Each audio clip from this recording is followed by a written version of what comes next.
get us started. Welcome to Braunhaven. We'll be picking up where we left off last week. Brian is out this week. Um, We had are a screwed. No. he had a family engagement, so no Jackson and Dentri today. Yeah. But yeah, so you guys last week where we left off, you guys are in the town of Gnomeveiholm. You're getting some stuff, uh, crafted and kind of resting up. Um, You know. Heck yeah, man. Finally. right. Um, So, yeah, you're resting up, and you do have a.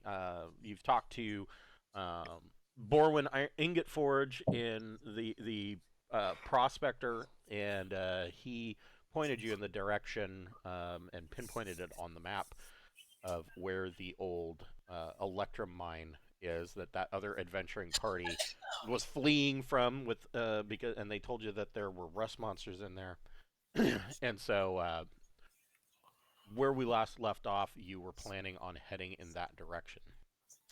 But before we get started, we'd like to thank a friend of the Greenwater Guildhall. None of these are sponsorships or partnerships of any kind. They are just products that we really like. And today we would like to thank. Um, who would we like to? Who have we not thanked in a while? Oh, let's go with Speechless Bard. Speechless Bard makes beautiful leather products for your tabletop role playing games, such as leather covers for your core rule books. She has, if you like to show off your geeky side, she has a full line of leather dice bracelets that come in all plethora of different colors and whatnot. She does have a new leather bracelet that is out that she has stamped and painted that says "fuck around and find out." So that's nice. Um, but she has a whole ton of different products, and she just came out with a new one. Women will love it. It is a dice. I was gonna say dice bag, but it's not really a bag. It is a dice case, and it has a strap on it, and it's kind of like a little lunchbox type purse. And but it is made of leather, and she just does excellent work. She does all the customization by hand, and she's an amazing artist. Um, if you're going to order, and this is especially true if it is um, a gift idea, make sure to give yourself a little bit of extra time because she is over in the UK, and so that can take a little while to get over here into the U.S. and make it through customs. I mean, evidently, U.S. Customs thinks that leather explodes. It'll sit there in port forever. So yeah, give yourself some time. If you are a fan of our channel and you like watching our shows, we do have a merch store if you want to help us out. We have T-shirts and buttons and a beer stein and all manner of things. And 100% of the proceeds from that store go directly back into the channel, which helps us cover costs such as bandwidth and subscriptions and all these little nitpicky things that add up. And so, if you want to help us out, go get yourself a T-shirt and a button, and we appreciate everything you do.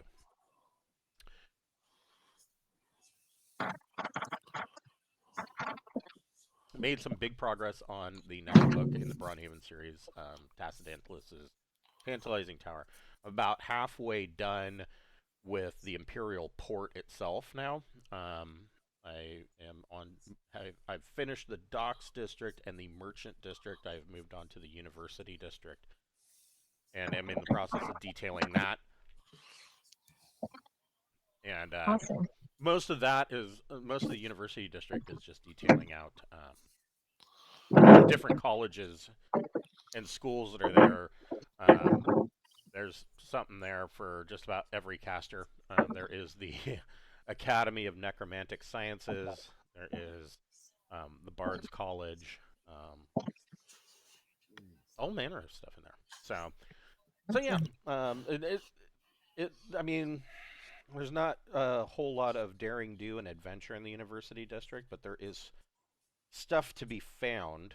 you know, lore, lost lore, and spells, yeah, stuff. And then all I have to do after I finish the university district is detail out the high district, and then I can move on and do Reef's End, and I've got 3 other locations: Reef's End, Smuggler's Cove, and the Monastery of the Jade Fist. Those all need to be detailed, and yeah, so that's gonna be good stuff. Good stuff. So, yeah, so where we left off here in Gnomeveiholm,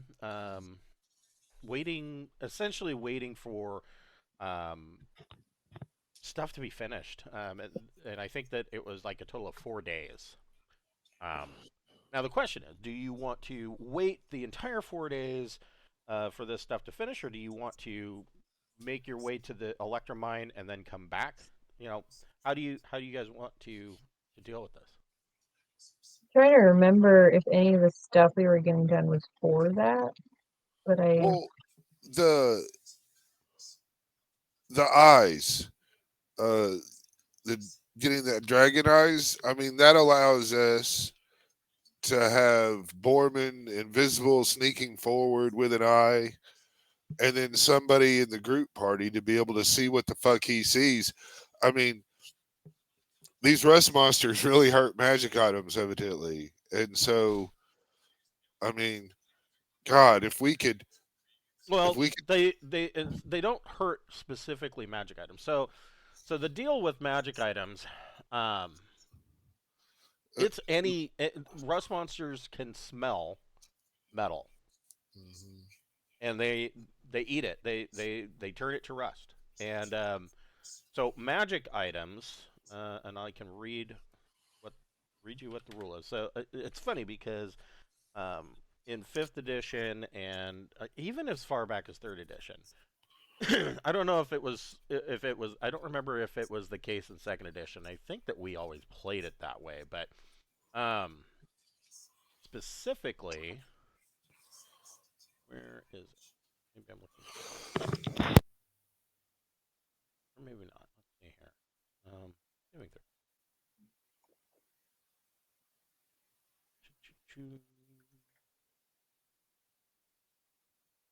I think it's probably in the referee's guide.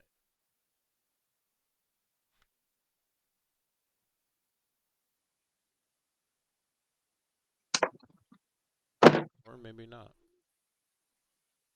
Yeah, they get magic items can be destroyed.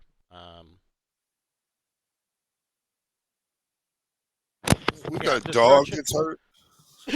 Just well, you had a dog that was eaten. It wasn't hurt. That dog was swallowed whole, part and parcel. Okay. So what it says specifically is it says if a character is killed by a destructive spell or special attack, lightning bolt spell, or dragon's breath, their equipment is assumed to be destroyed. Magic items in possession of a character who is killed by a destructive spell or special attack may be allowed a chance to survive as follows. For each item, a saving throw may be made using the character's saving throw values. Items that grant a bonus in combat, like a short sword +1, for instance, may apply this bonus to their saving throw. So, yeah, magic items are not completely immune. They can be, if they're made of metal, the rust monster is going to be attracted to them. Well, and whether Borman is invisible or not makes no difference because the rust monsters can smell any metal that would be on him. Oh yeah. All right. Did we be doing this about Dentri and Jackson, or should we wait? We might be able to find other stuff to do. I'm just like, if he died or lost a lot of equipment. I'm sorry. I'm trying to think of what weapons we could use, because like, I guess we just use magic, huh? Yeah, if That's we what were we gonna definitely. go there and take that on, I mean, Yeah. that's not. We could also go out to any number of places where we could get rumors and lore. I mean, I Uh, would think. I mean, being a ranger, Jackson would know probably a little bit about rust monsters.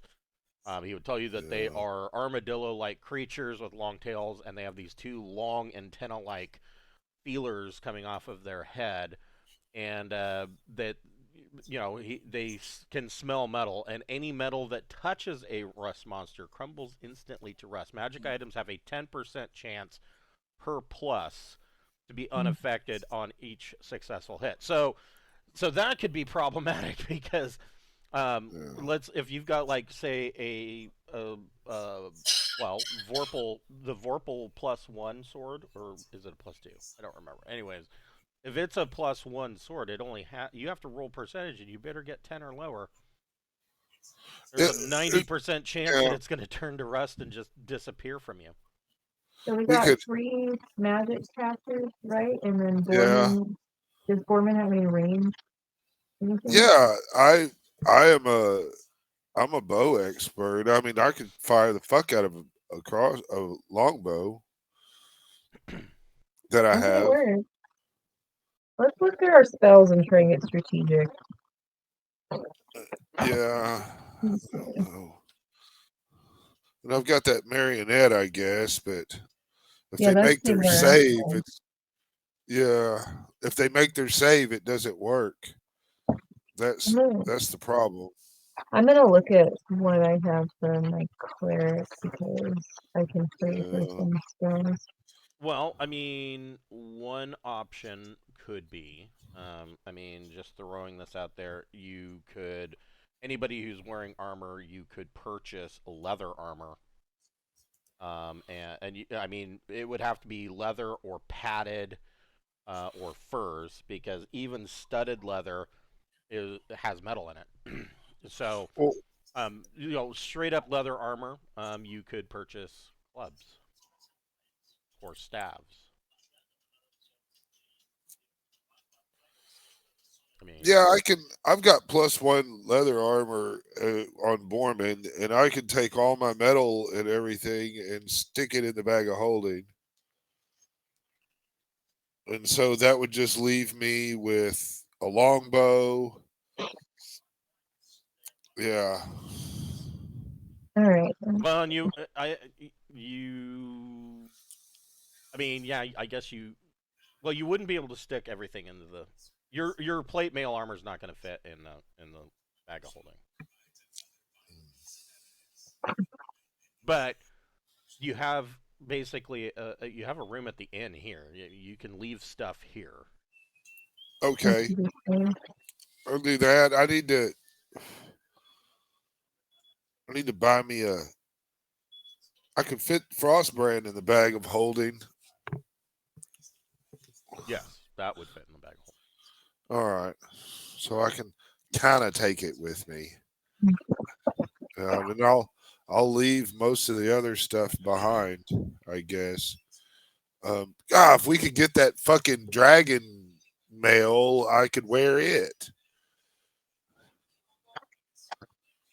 holding. Yeah, but All right. I'm looking.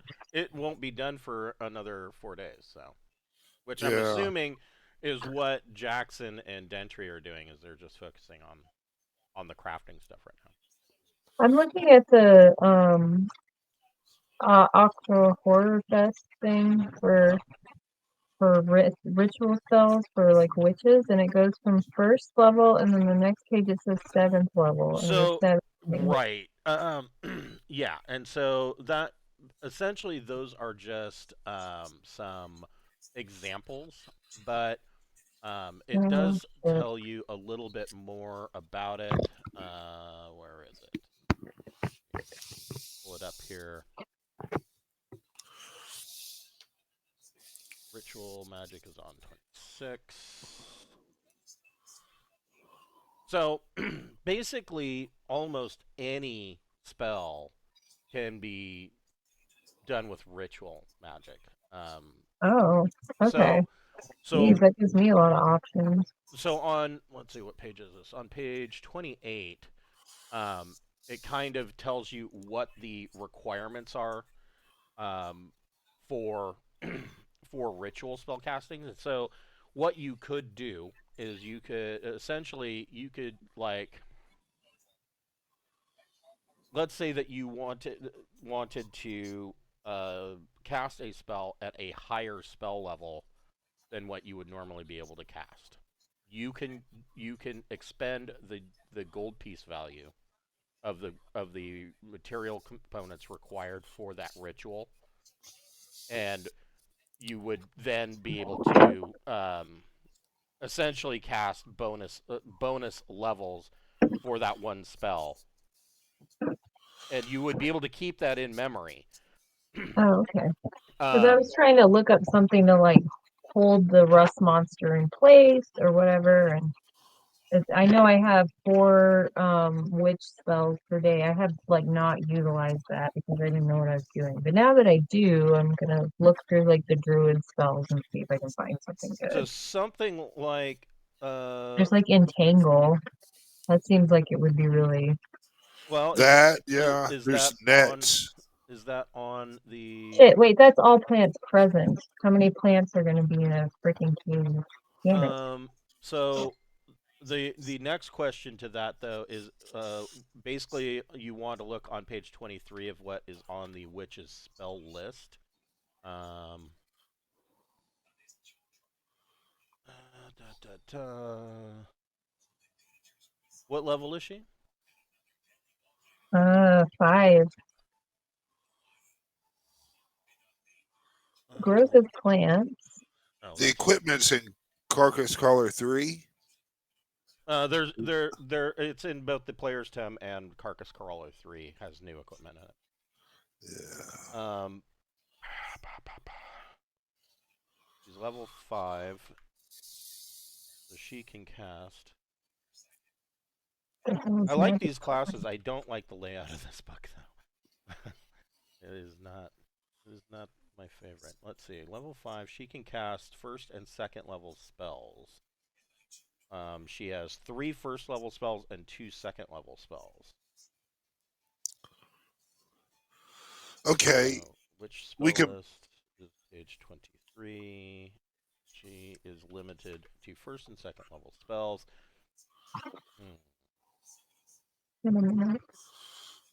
Sleep.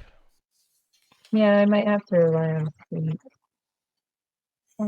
She has she at second level she can cast hold person, but That's not a person, so right.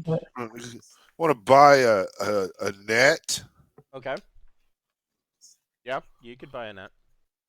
that's on page 23 of the Carcass Caller 3. Mm-hmm. And then I need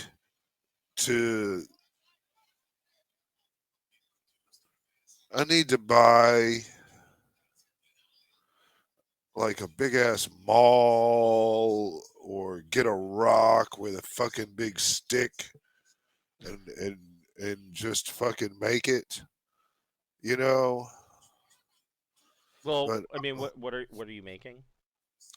a maul, a two-handed big ass hammer to bash things with no metal attached.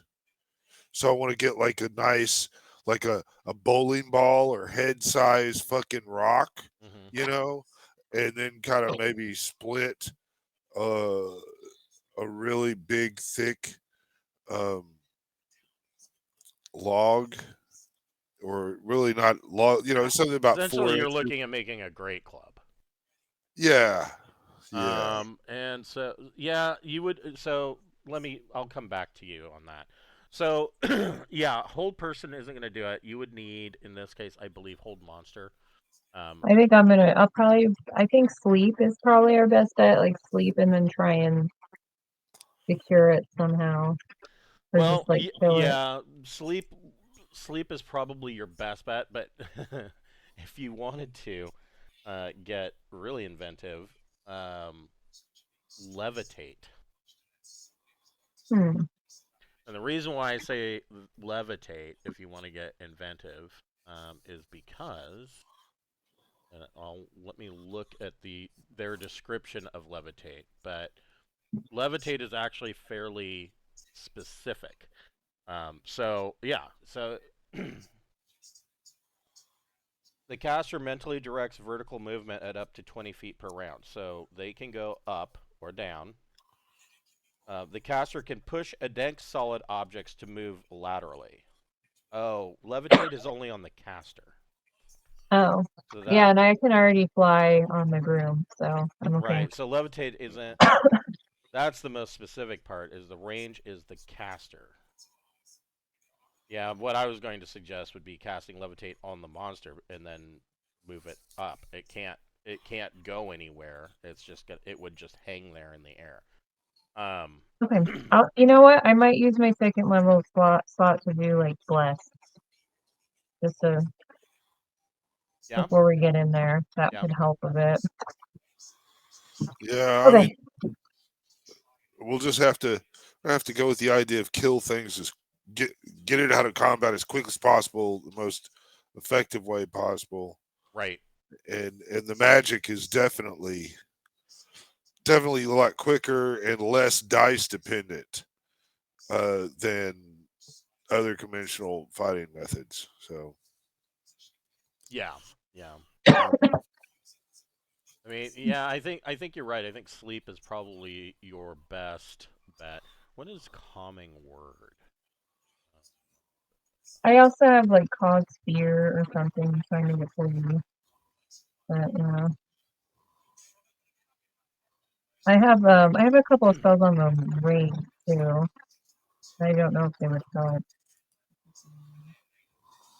Well, there is that second level calming word. So it's 1d6 hit dice per level of creatures within 60 feet become calm, negating emotional effects. Creatures affected cannot attack but can defend themselves. A successful save versus spells negates the attacks, or negates the effects. Now, but then looking at the rust monster, its alignment is neutral, because they are essentially... They're just hungry, right? Right. Isn't Their attack is one of their feelers, which causes rusting, but is it an attack? Because I don't think they're doing it out of being malicious. They're just trying to feed. So I don't necessarily know that calming word would affect them. They're not mad. They're just hungry. All right. So we got sleep. We got marionette.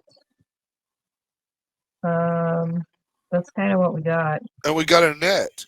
And when the net has the entangle property.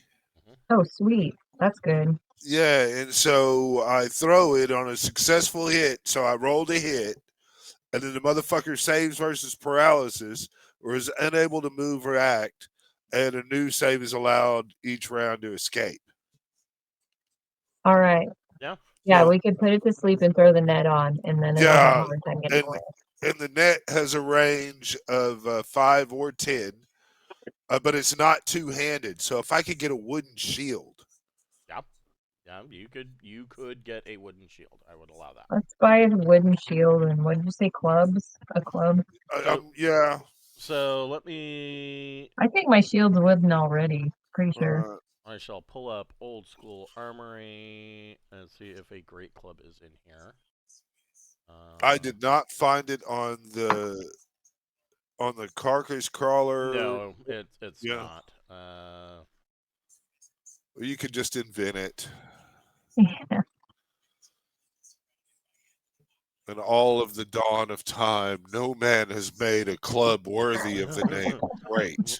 Right. This great club I will take into combat with me, and the gods will smile upon me for my inventive nature, as nobody has ever thought about taking a large rock and strapping it to the end of sticks. Right, yeah. To hit people with it.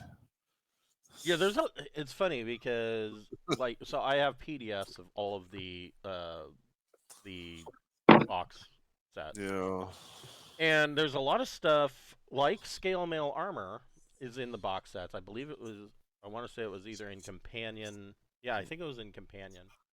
Um, Uh, but the it's net, not. It's not in OSC, which is I find odd. the net, by the way, has the blunt weapon quality, Hmm. which only means blunt only means may be used by clerics. Pretty much true. Yes. That's Mm. what it says in the book. Yeah. Yeah. Yeah. Carter's Crawler, page 23 for Mavis. So if Mavis What wants do to get a net, what do clerics have against pointy things? Do they hurt their eyeballs or something when they were young? I don't know. man, I saw someone run through yours and said never again. they they wanted to do something to compensate to that's the way they wrote it. There's no Yeah. fucking Yeah, rivalry I to always thought it was a little weird. It's like, why is it that clerics can? I think that one of the reasons why clerics can only use blunt weapons is because they want to differentiate between a cleric and a paladin.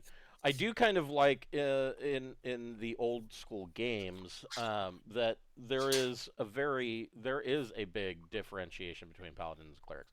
In fifth edition, there's not. It's like what's the difference between a paladin and a cleric? Oh, well, the paladins don't have to have a god anymore. They could just, make an oath. I'm like, that's such bullshit.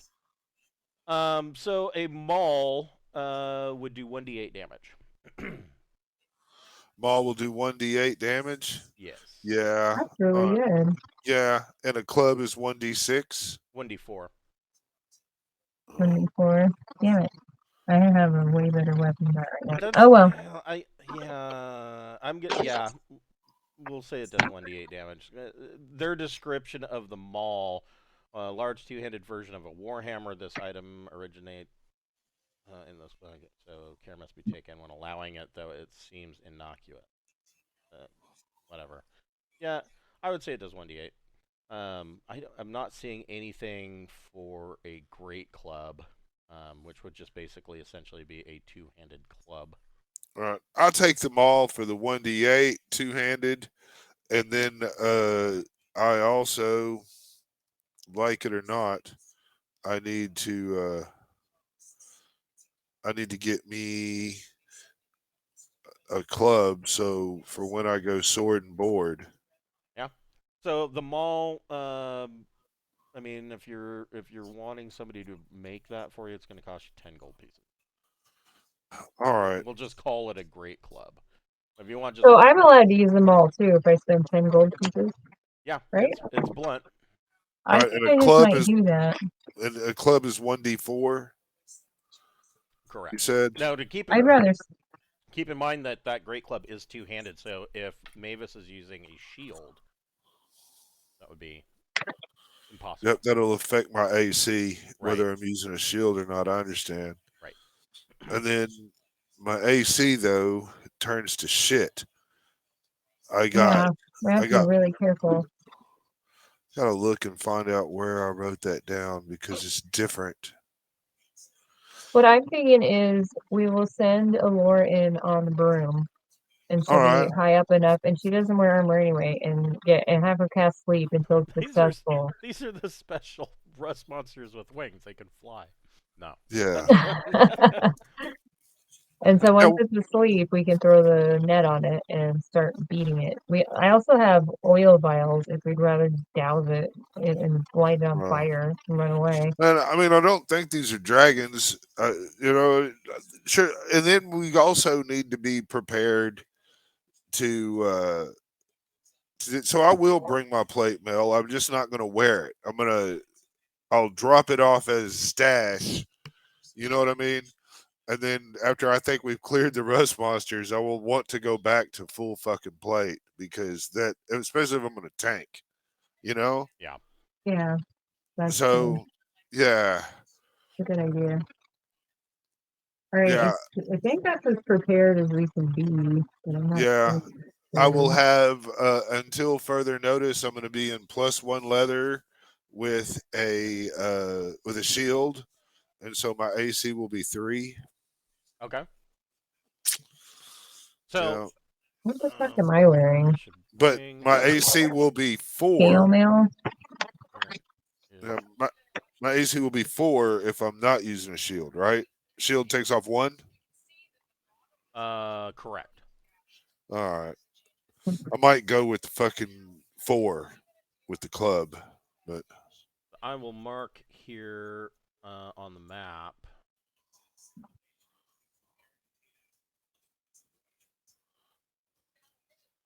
Don't we have extra leather armor? Did we sell it? I think I've got a set of leather. Sure We do. got to. Okay. I'm trying to figure out what's the difference between that and scale now. Okay, let's see.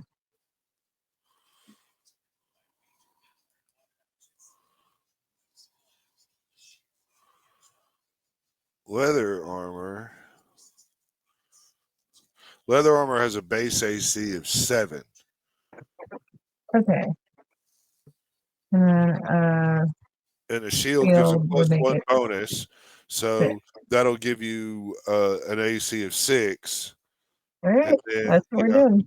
yeah, and then I get because of my AC bonus, that 6 turns into a 3. So, yay. Yeah, scale scale mail is not fantastic. It's metal though, isn't it? Yeah. Typically, yes. So Okay, so I regular gotta get out of it. scale mail. Additional equipment, scale mail. Yeah, its base armor class is 6 for scale mail. Okay. And it reads leather or cloth armor with a layer of protective metal scales, small plates sewn on in an overlapping pattern.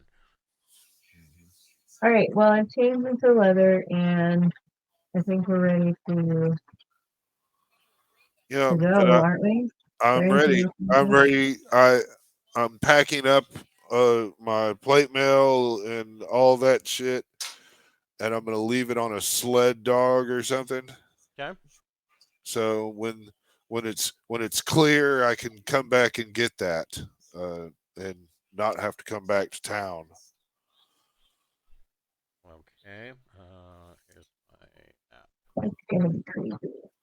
Yeah, and we'll just go slow and steady, and curse Dentri and.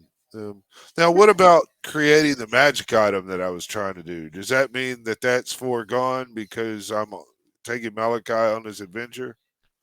So which magic item were you? The I The eye. eyes. was wanting to link the 2 eyes. Yeah.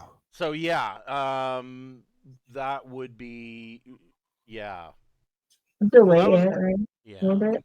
That was only, if I remember correctly, that was only going to take you like a day to do. Okay. Well, I definitely want to make those before we break out if we can. If it's just a day.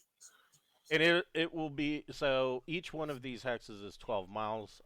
So you're looking at about 3 days worth of travel, assuming that your travel isn't slowed down because you're not going to be on the road. Well, it is what it is. In fact, I would say that if you stick to the road, we've been doing 12 miles a day.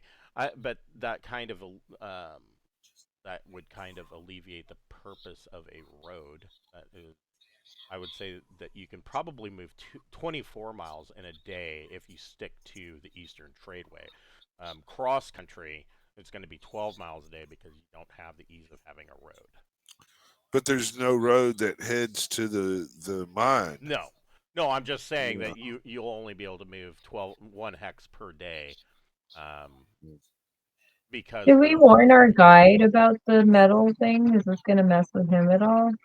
nobody has talked to Skapti about whether or not he was going to travel with you to the Electrum Mine. Okay, let's ask Uh, him. Yeah. I mean, he is a guide, so I mean, he would probably be willing to lead you through and help alleviate your potential problems of getting lost. But If he doesn't want to go in, I he would wouldn't want to go understand. in. Yeah. I don't Okay. want him to go in. I want him to mind the animals and set up a camp and protect our gear as we do it. And then if we find something worth, you know, hauling back to Gnomeveiholm or whatever, he help us move our shit. Right. Right. Yeah. So I mean, that's mostly what uh, I'd like him just to kind of go and watch, our plate mail and our rations and a lot of our gear and stuff, and just provide us a base camp a short distance away. Right.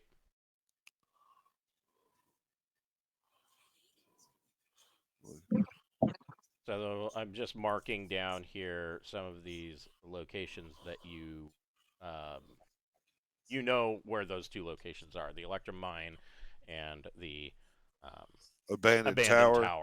tower. All right, well, we just geared up for the Electrum Mine. Okay. That's true. So I mean, that's where I think we're going. Is where we're planning, unless No, mystic let's go. forces in the universe say no. But if we're not going to the Electrum Mine, I'm going to wear my fucking plate mail if I'm going to be a tank. Yeah. I mean, Well, I mean, if you're going to the Electrum Mine, I mean, you've got 36 miles of travel. You can wear your plate until then, until you get Yeah, there. let's be normal till we get there. yeah. So that's what we're doing. We're headed out, Okay. and Laura is going to do a lot of scouting with her broom, Okay. flying up, and while she's up there, Borman will let her use the invisibility ring, so nothing should happen to Alora and her. Does that mean the No, broom is visible and I'm not? Or you're does the broom? carrying the Oh, broom, okay. wouldn't you be? I mean, you're riding it, but you're still, I think, carrying it. And it's not a horse; it's a fucking broom. Let's see here. It's a staff with some fucking straw strapped to it, right? Even a broom flying around by itself would be a lot less visible. So I don't think it would be too big of a deal. So it was 2 and 6 chance and Skapti. Alora's gonna ask Skapti. Is the charisma is Yeah, well, I mean, undeniable. you've hired him as your guide. He has no problem Yeah. guiding you through the mountains to the to the mine. That's odd.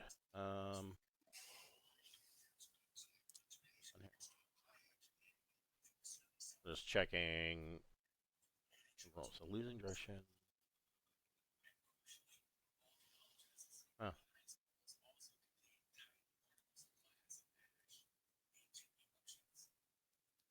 And he has never been to the mine. Does not get lost. But there is a but.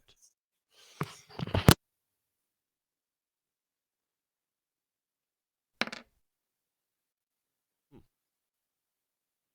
It will be.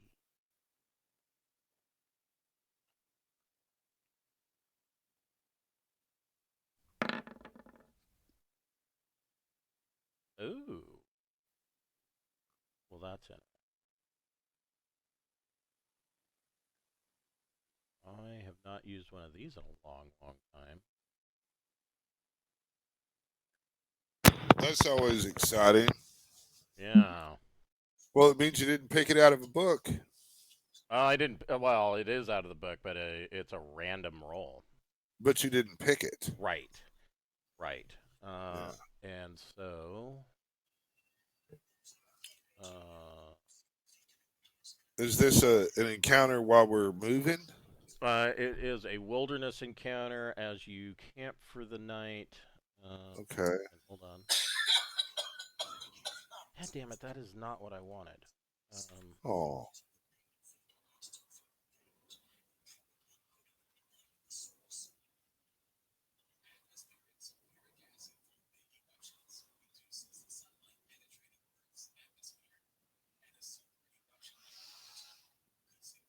QD. Why is this not direction? What do you want? 46 times 10. Okay, that's what I want. I'm going to load Malachi up with choke and marionette spells. Okay, so as you guys are looking for a suitable camp spot for the night, you see in the distance, like 130 yards away, you see a giant.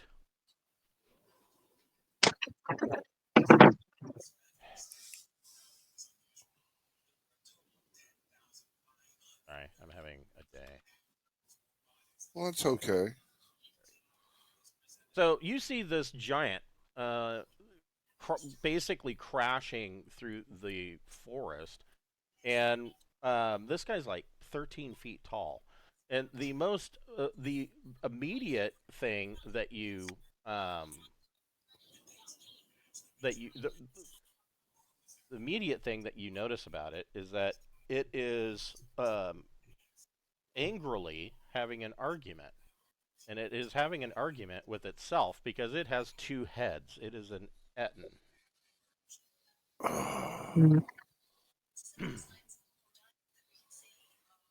need Should we try to hide or should we engage?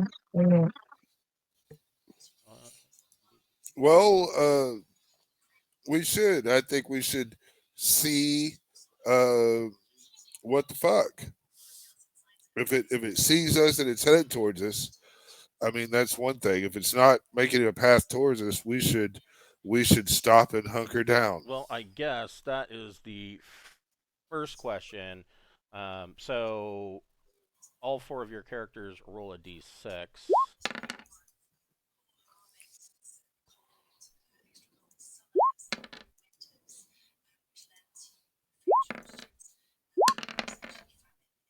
I go in alphabetical order. So which one of your characters, Borman, got the 2?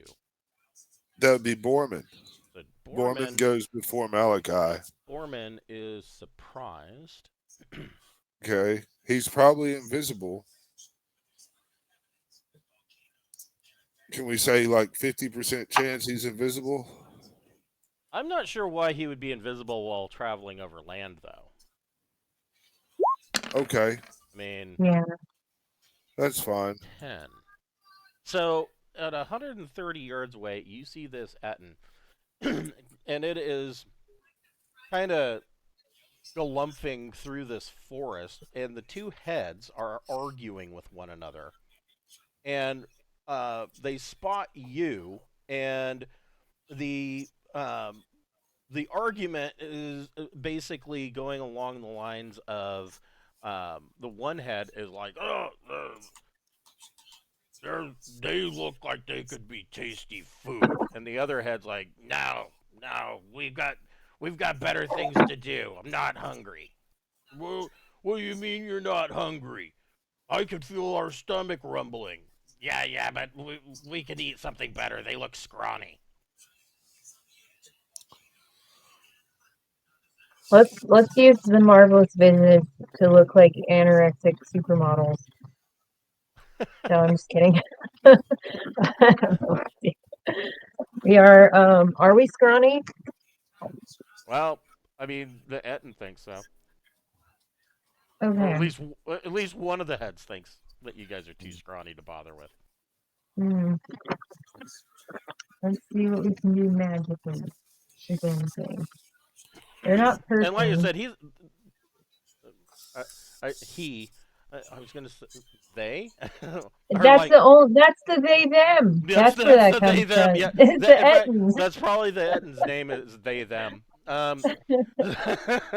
So they're 130 yards away. So I mean, We got a ways. If we yeah, make it tough for them, they might just go, never mind. yeah. All right. That's a ways to flee. I think we should all bolt. All right. Well, yeah. Then let's try to see if they chase us. I can fly people up into the trees too if they want. That'd make it a real pain in the ass for them. Yeah. True.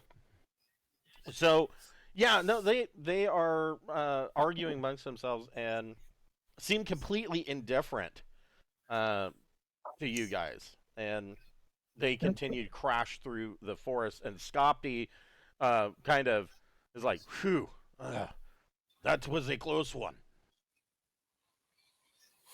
Yeah, Yep. I'm very glad that we did. Need to not.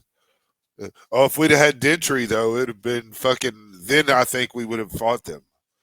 Probably. Yeah. Well, we had a better chance. But yeah, Okay. yeah. Let's keep creeping. So the next day, and it is still you're still in sunny, humid weather. It, temperatures about anywhere on the lower end, anywhere between 75 and 85 degrees Fahrenheit. So it is quite warm, and lots of snow melt over these. There's patches of snow and ice, but still quite warm and humid. Uh, Day two. Hmm.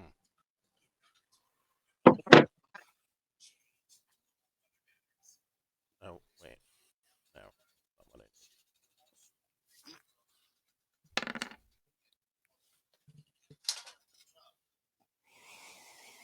So day two, Skopti kind of as you guys are coming in for um, your nightly camp, Skopti seems troubled. What is wrong, Skapti? He says, "Well, I'm a bit embarrassed, but Look, man. Everybody has their cycles. It's okay. I've lost our direction." Oh, Okay. well, I'm in the Laura can mountain, help. right? Laura can help. We can look for landmarks or whatever to fly up and look. Yeah, so anybody that wants to help can make or can roll a d6. Well, then we're all gonna roll, right? Yeah. I got a 1 and a 5. Borman got the 1. So you guys spend the night around. You spend the night. You make camp and have something to eat, and in the morning, um, you guys are able to assist Skopti in kind of redirecting you. He was going to end up, leading you south, or would have ended up leading you south. He got lost along the way, but you guys get this situation under control and continue on. Uh, Coming up to the base of this ridge by just 5, 6 o'clock in the evening, and you can see this ridge line. Everybody roll a wisdom ability check. And you can, if you have a bonus to wisdom, you can subtract that from your roll.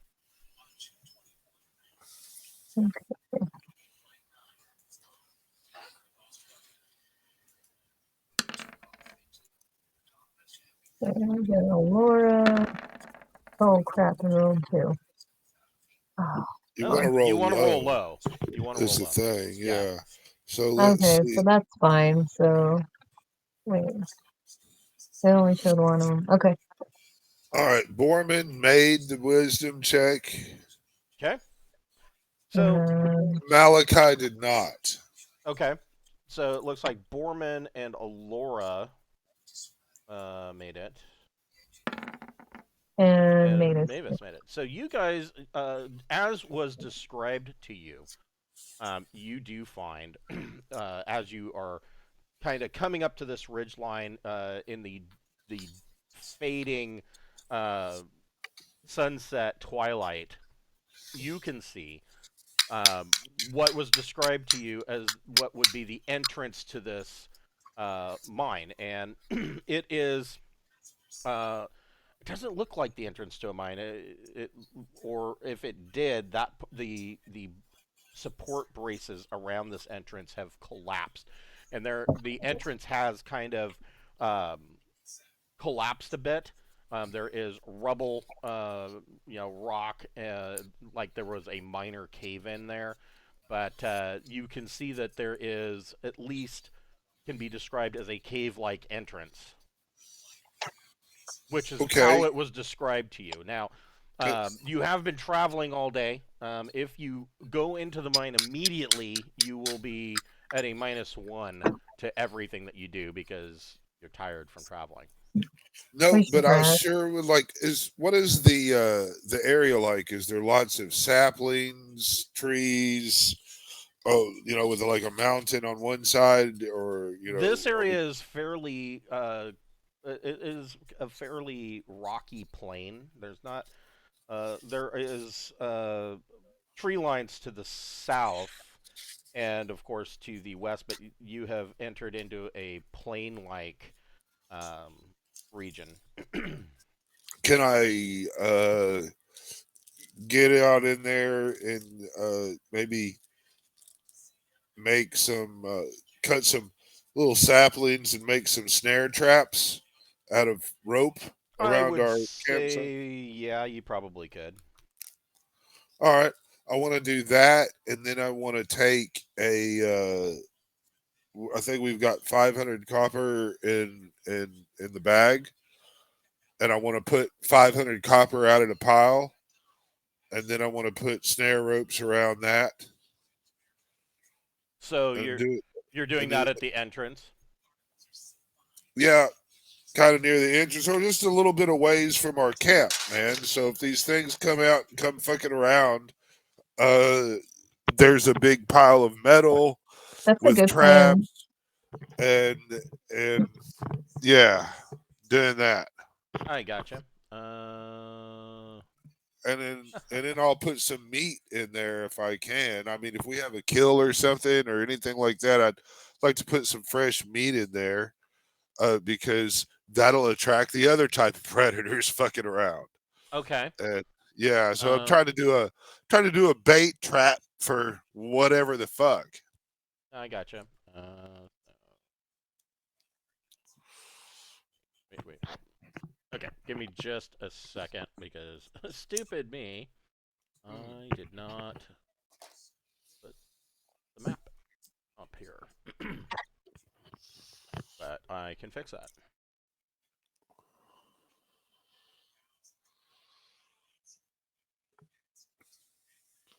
Oh, And we can sleep in leather armor, you said? no. Yeah, you have to doff your armor in order to uh, get a full night's rest. All right. Well, that really only affects Mavis and Borman. So, Yeah.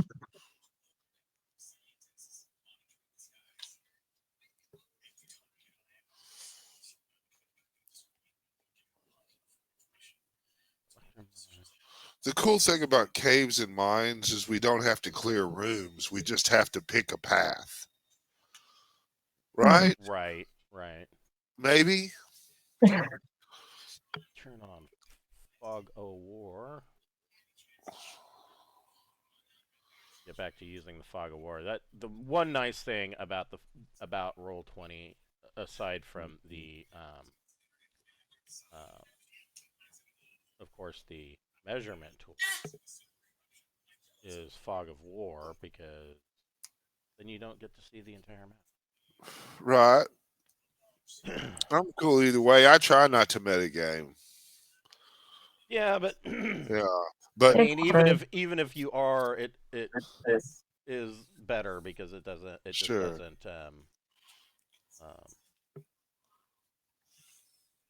you want to be surprised at least a bit.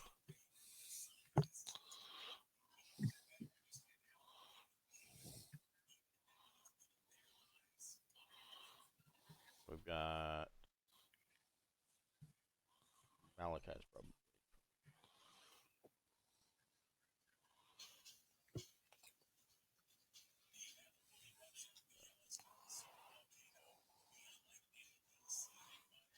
So, you guys camp for the night. You set up your oh, that's right. That's what I was going to look for. Is see if Skapti was foraging. Anybody that wants to forage and do hunting. It says a party with a barbarian succeeds at foraging with a 2 in 6 chance and finds prey when hunting with a 5 in 6 chance. So whoever wants to do the hunting or foraging, if you're foraging, um, Borman, you were making those. You wanted to forage for those saplings, so roll a d6.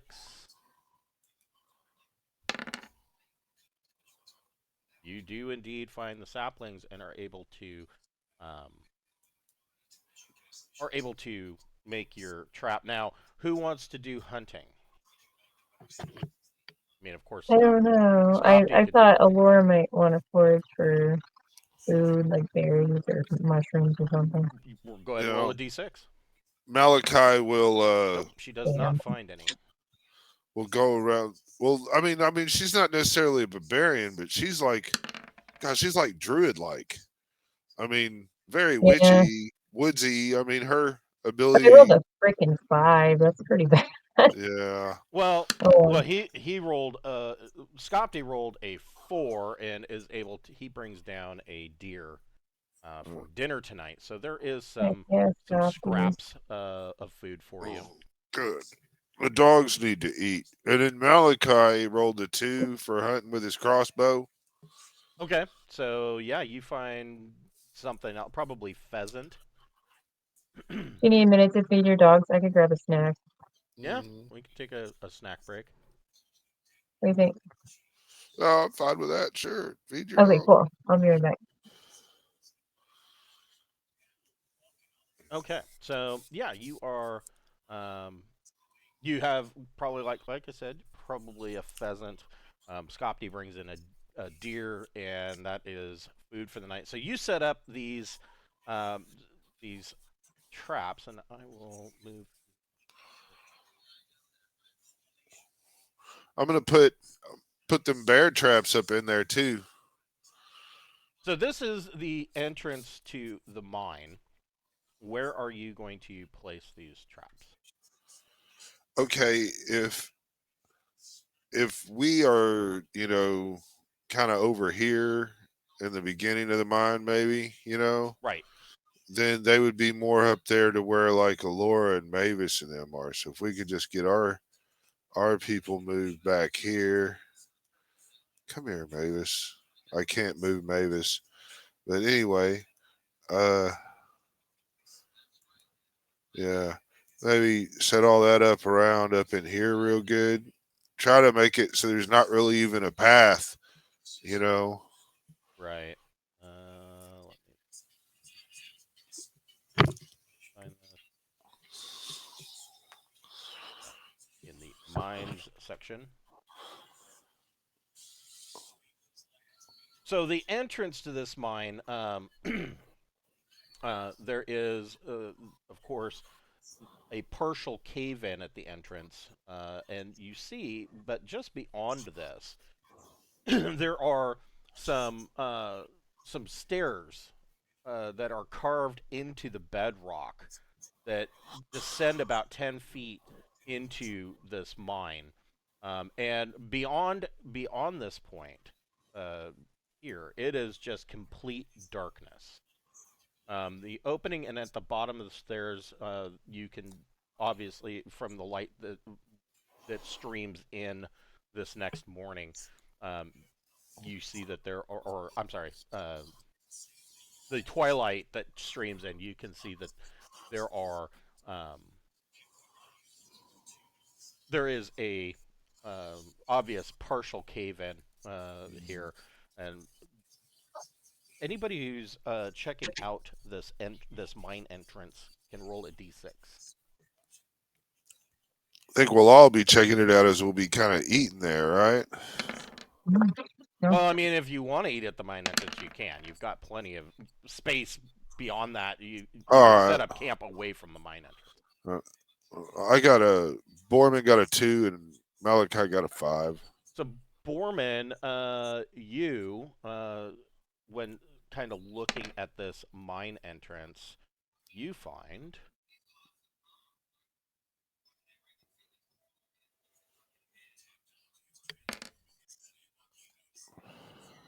five gold nuggets in this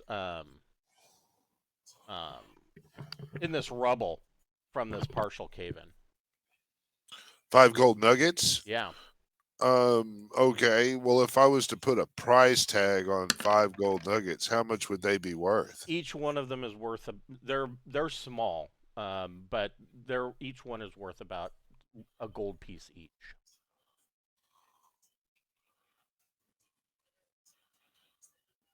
All right.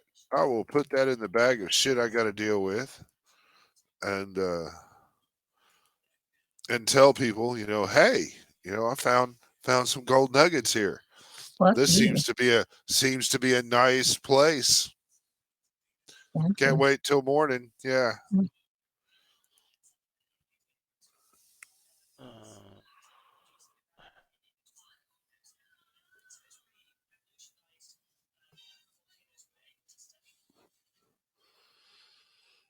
So, that is an interesting idea as well. So, I will say there is a. Need to look at another monster.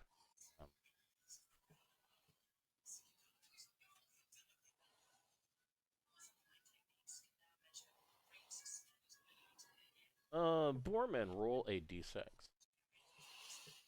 Oh, here we go. That's 3. okay.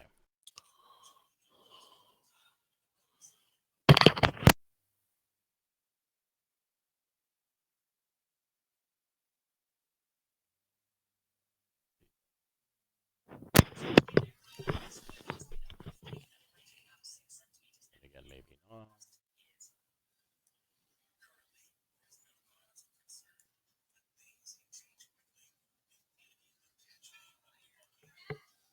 Yeah, it is.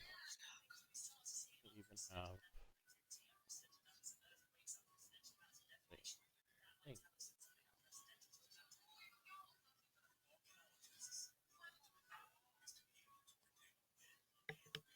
Actually, okay, so This is morning time. no, you've set these traps up and you are now camping. Okay.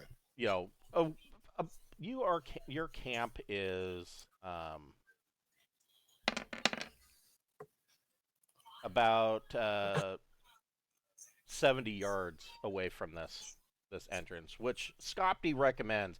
He's like, if there's stuff in there, you guys are not going to want to um, be right on the mine entrance. I mean, camping right in front of it, because if shit comes out of that mine, that's a rude way of waking up in the morning.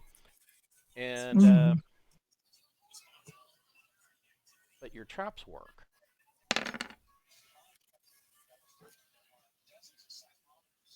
And you hear this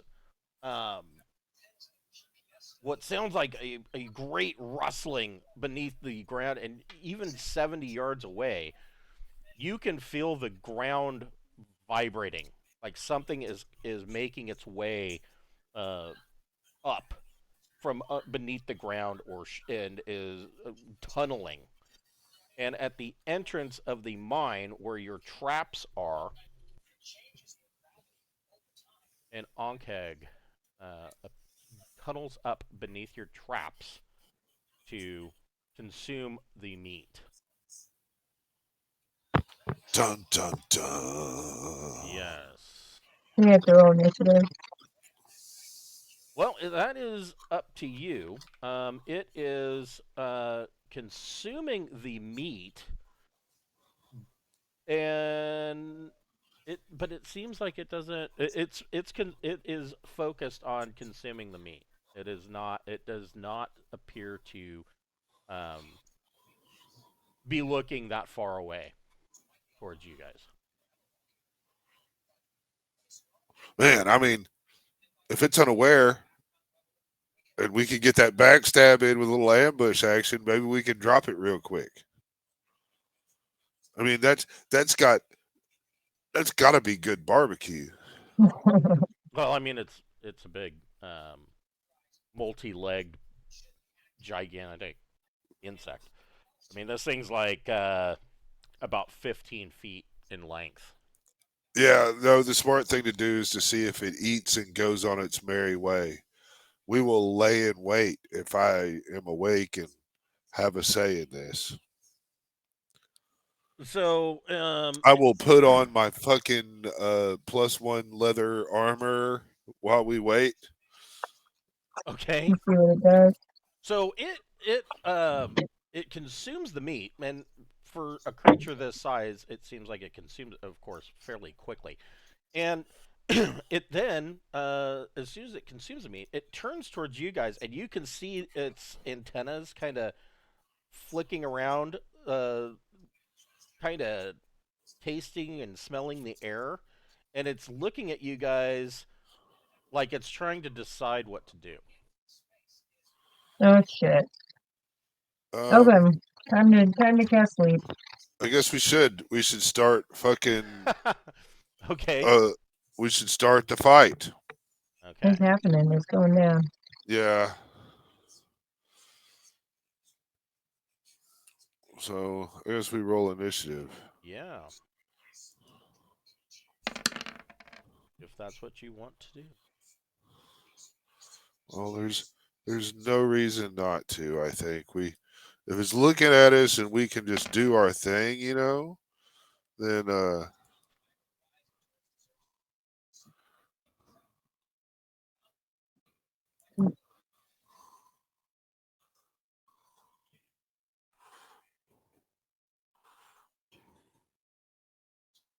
I got mine in.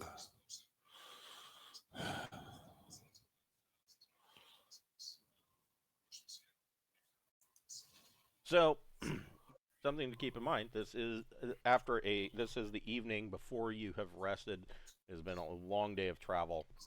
Um, but I will say that you won't have any negatives. Borman, what do you want to do?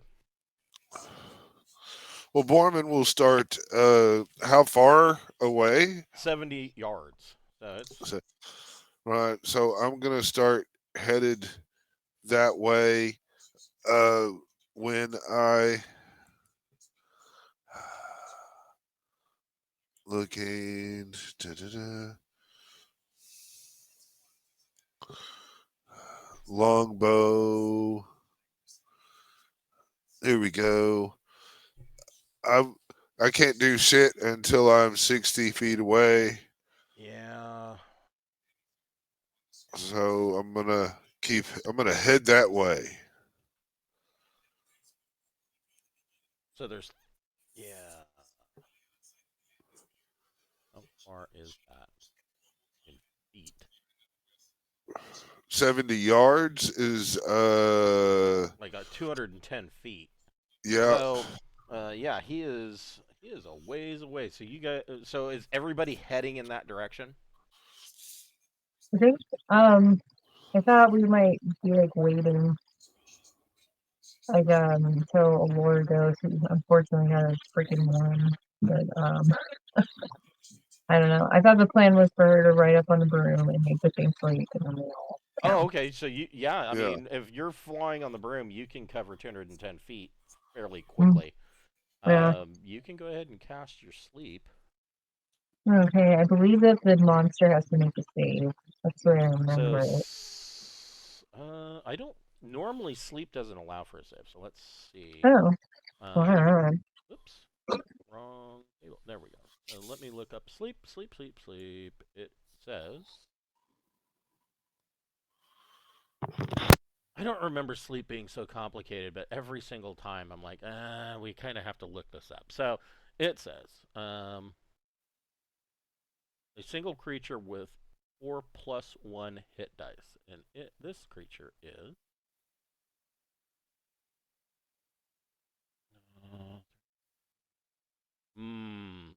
This creature's 5 hit dice. I don't think that sleep's gonna work. Oh shit! Our plan. Well, let's see. What else does it say? It's 4+1 hit dice. Treat monsters with less than 1 as having 1. Damn. Uh,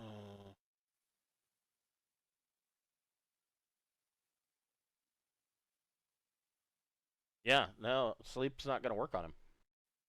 He's too big of a chonky boy. Yep. Damn. But Alright. flying towards him does I guess pique his attention, and he takes off after Allura. So Allura's sleep spell is she casts it and nothing happens. So that slot is burned. But Yeah. what's his movement? He takes off at 40 feet per turn, scrambling after Allura, coming back to you guys towards your camp. So, I mean, it doesn't take very long for you guys to come up on this thing. Borman, what would you like to do? We're at Borman. If it's coming up on us, I mean, at 60 yards, I'm sorry, 60 foot, I should start shooting the bow. Okay. But I want to see what range choke is. For At 90 range, at 90 feet, because the distance, if we're all closing in, right. at 90 feet away, Malachi would try to choke it, the choke spell. Okay. So, choke spell. It needs to save versus spells. Okay. Oh, I thought it was gonna be a 19 there for a second. It failed. It says, it. God, I fucking hate that. Save. So let's see. It goes. It did fail. Okay, it is going to take a 1d4 damage per round and suffer a -2 penalty to all attack rolls. Okay. This will last 4 rounds. Okay. So go Due ahead. to the ghostly nature of the choking hands, they cannot be wrenched away from the victim. However, the spell is negated if the caster is killed or knocked unconscious. So go ahead and roll a d4. Okay.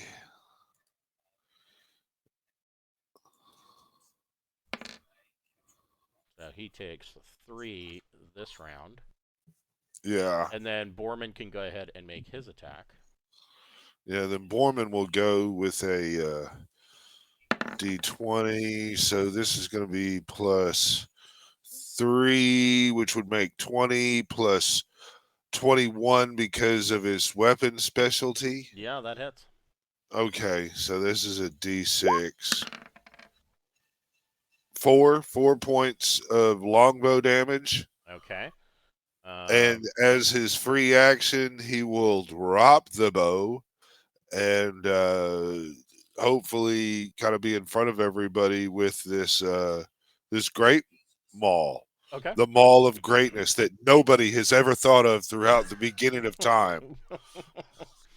Is Mavis going to make a ranged attack, or is she just getting ready to clobber this thing? I think I'm gonna use guiding bolt on it when I get a chance. Okay. So guiding bolt has a range of 120 feet. So Mavis, go ahead and well, Oh yeah, you could have done this before so everybody else. he automatically takes damage. Ooh. Oh, my little pictures of the guiding bolt spell expired. Roll D1d6 Okay. plus 1 for damage, and he has to make a spell save versus spells to resist being sparkly. Oh, I should. Okay. Support. Okay, so he It's takes we're starting to put some fucking pain on him. another 4 points, Yeah. and he saves. So he is not glittery. There will be no bonus next round or for this round. And All is right. Alora doing anything as she? Well, Alora's flying away from him. She's kind of drawing him out. So Yeah, I'm trying to draw him away from my friend, so I'm not running him smack into a camp, like going, "Oh shit, it's following me." Making okay. a little bit of a turn, Uh, trying to circle. so Alora, roll 2d6 plus your charisma modifier. Okay. Oh hell yeah, you're charismatic. First one. A charismatic voice from the sky. Is it good or bad or high? So it is now uninterested in Alora and is cruising towards Borman. Oh, that's wonderful. Hmm. So I would say that you can be in melee combat because the two of you are kind of running towards each Oh, other. I would love to be in melee combat with this thing until it hits me. Yeah, go ahead. Uh, You can yeah. make your attack. This is +2. So 15. Yeah, and 15 gives me to hit AC 0. That's AC 2. That hits. Awesome. So this will be a D8 +1, I believe, due to my strengthy nature. 3. 3 points of massive first time ever in the total of mankind. So you bring this ball down on this onkeg. It is makes a crunchy sound as it smashes into its chitinous shell. What does Malachi want to do? Malachi wants to watch it take 1d4 damage.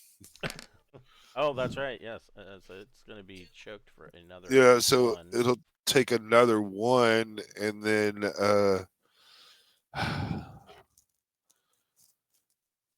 Malachi is going to not shoot anything. He's got this spell and he doesn't need to get fucked up. So Okay. So the onkeg is going to, of course, it is going to try and it takes a -2 to its attack rolls right. due to its choking hazard.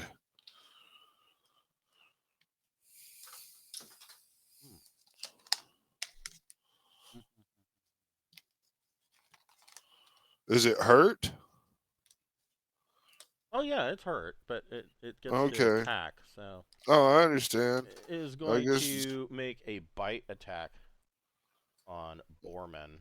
with an AC of 3. Oh wait, that is No, I'm sorry, AC of 4. reroll.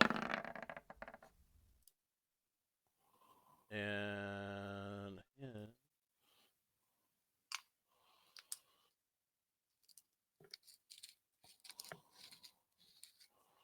By HD.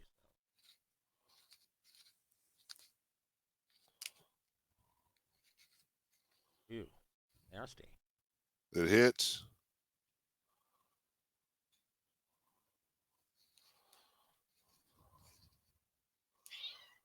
a 12. He has Thaco 15. It's AC 3. AC3 is a hit. Okay. Ouch time.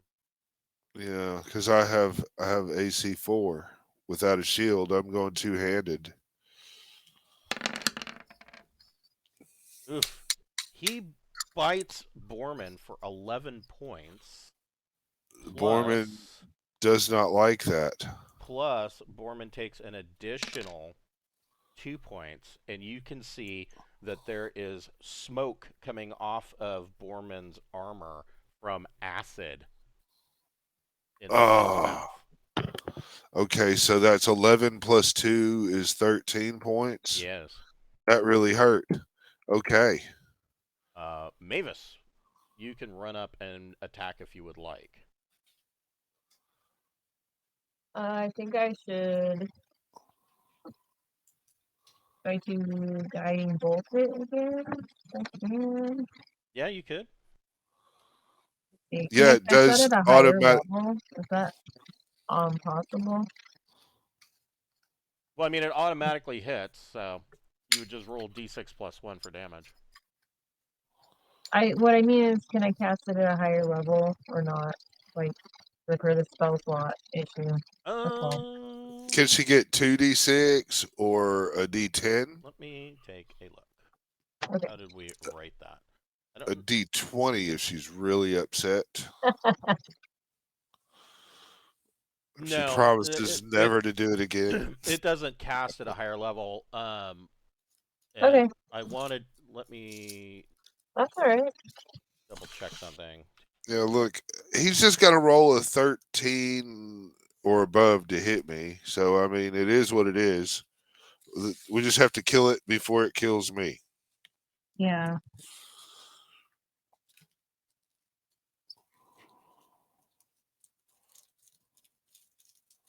Yeah, so it's very similar to Magic Missile, but it doesn't have the higher level casting. No. Because of its sparkly nature. All right. Let's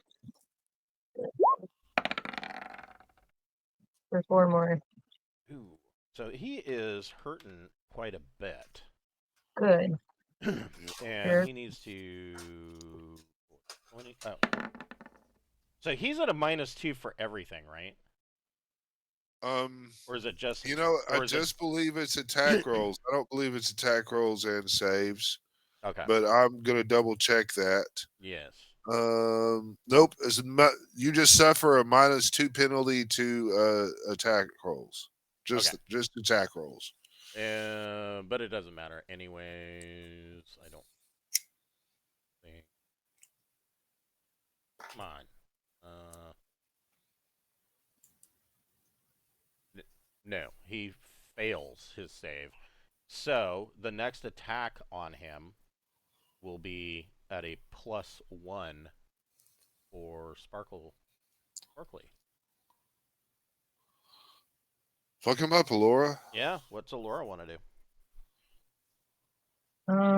Wish that our plan had worked, probably. Mm. I mean, I got sling from before. That's not a very good thing, but maybe it'll do them in. I don't know. Could try. Sure, you can make a sling attack. Probably not gonna make it. Maybe. Let's see. What's Alora's Thaco? Is it still 19? Yeah. It goes to 17 next level. Yeah, no, that hits AC 7, so she misses. Okay. Borman, you take another 1 point of acid damage. I should have healed Borman. Damn it. You I'm will so continue sorry. to take acid damage until it is, until you are either dead or it is washed off. Okay. Oh man, I can help you out next round. I'm sorry about that. I got the. It is what it is. Yeah. Borman has the trust that his allies have his back, and way back. Well, I mean, it is what it is. I get a +1 due to my 15 strength. Gonna swing. Getting Ooh. a 7. Probably missing. Yeah, that's a good question. Nope, I hit AC 10. Yeah, no, you missed. Yeah, the Um, acid fucks me up, man. But I've got to do my thing. Malachi. Malachi, seeing Borman in trouble, needs to do something that really helps people out. Let's see. Okay, choke is not a concentration spell. Interesting. So, but marionette is. So I'm going to go ahead and you need to make a save versus paralysis saving throw, or I have control of you. Okay. Fuck. You now control. You have marionetted the Ankeg. I want to clean the acid off of Borman. Aw. Okay, so the Ankeg, God, I don't even know what that would look like. I guess it is attempting to clean Wipe it off. Yeah, with it's trying to Yeah, gently it's wipe wiping. the acid off, and mumbling, I'm sorry. I did not know that you were my friend. Yeah, no, it doesn't talk, but yeah. Oh, yeah, So that's 2 spell slots. But fuck it. on Well, I its mean, it's a first level and a second level, but on its turn, it is continuing to try. It is oh, wiping the acid did off of did Borman. I roll a D4? Uh, This is round 3. no, go ahead and roll another d4. Okay, so he could take another 1 point of choking damage as he chokes. I can feel it too, but fuck it. I'm concentrating. Okay, Well, I'm bonding with the Onkeg as I clean the acid off of Borman. right. Mavis, what do you want to do? I guess run up and smack it. I Okay, did pay 10 gold for a better weapon, so to do it. For another mall, copying Borman's invention. okay. Oh, damn Oh, it. So close to 18. Oh, ugh. So okay. swing and a whiff. What would Alora like to do?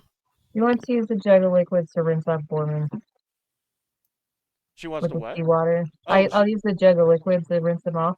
okay, okay. So I think seawater is the most copious substance I can pour out. yeah, yeah. I'm Now Gives sure a that the shit. was It's washing off great in acid. the bite room. Yeah. mayonnaise. She she cleans the acid off with mayonnaise from the I gym. got some lemon too if you want to put any lemon on So why am I covered in goo? Uh, Borman, you are now cleaned off of the acid and drenched. And what would you want to do? I want to hit this Onkeg with Oh effective no! law. Oh no! So Uh, so Borman goes to swing this great club with a that has basically a big rock attached to it, and misses and smacks the ground, and the leather thong that is tied that is holding the head of this great club on comes undone, and now it's just a club. okay. Womp womp. Yeah. What does Malachi want? Is Malachi just concentrating on Marionette? Yeah, he has to concentrate on Marionette, but this will be the final round of the choking. Okay. Another two. Oh, Yeah, another and 2. he chokes the Ankeg out to death. Oh, that's wonderful. Awesome. Okay, we need to heal Borman and we should probably just sleep, frankly. Yeah. That was exhausting. Yeah, so you can go ahead and heal up,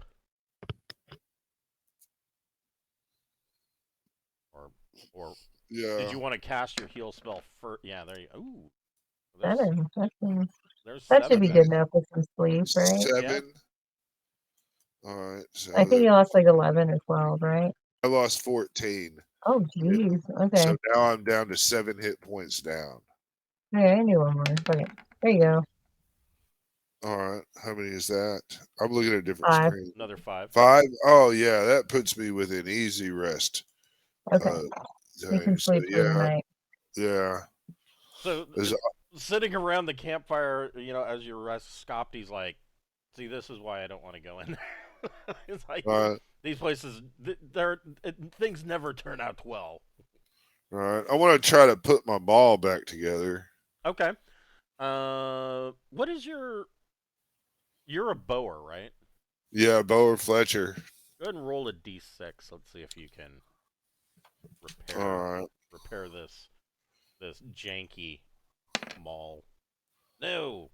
Yeah, no. When you hit it, the leather thong broke, and so yeah, it's cheap gnomish made shit, man. I remember the days when fucking humans made things and they were great. It came with a warranty. Mm-hmm. Customer service was better. It's cool. I got a club and shield, and that's what I'll do until I can pull out a weapon I use better. So you guys, so you can everybody can roll a d6 for overnight healing from a long rest.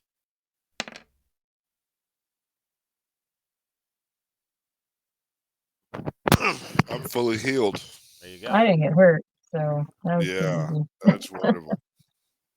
So you wake up the next morning, eat your breakfast, and Skapti tells you he'll watch your gear in the camp. Thank you very much, Skapti. You're a scholar and a gentleman.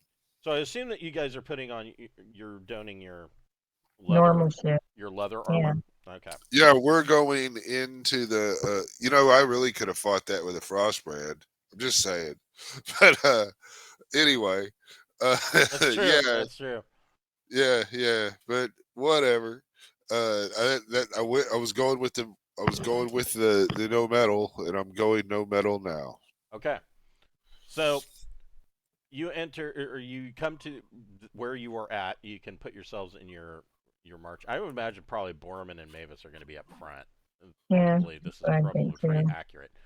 But it is pitch black in here. Gonna have to go ahead Let's start running. No. Yeah, gonna go ahead and light a lantern. Okay. Borman will, I guess. Also, I can light a torch. Yeah. I have And Malachi will carry a torch. So a lantern is a 30-foot radius.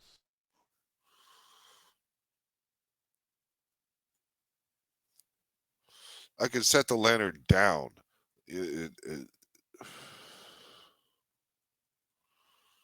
Kind of the thing.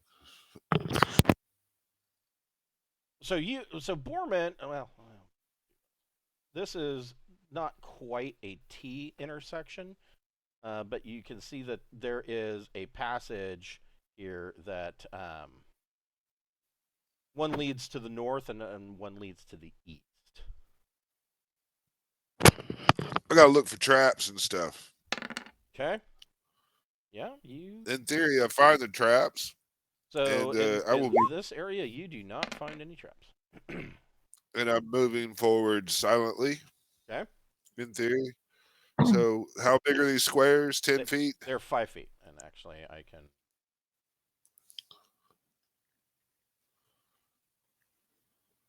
Oh, thank you. Yeah. So, just kind of creeping out this way, looking for traps again, or when I need to roll again, just let me know because I'm looking for traps the whole fucking way. So you can move your base movement rate. It's 30 feet per 10-minute turn. Oh yeah, so I can go anywhere. So your base movement rate is not 30. It's the bigger number. Yeah, okay. So I can go 90. But I'm still just wanting to look and see what's around here as I'm more in there with the light. So let's see. 1, 10, 20, 25, 30.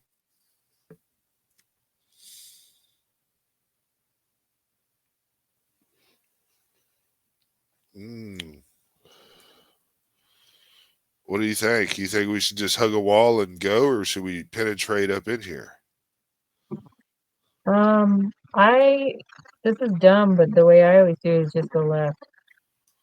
So you also see that there is this short passage to the north ends in a door. Well, that would be left.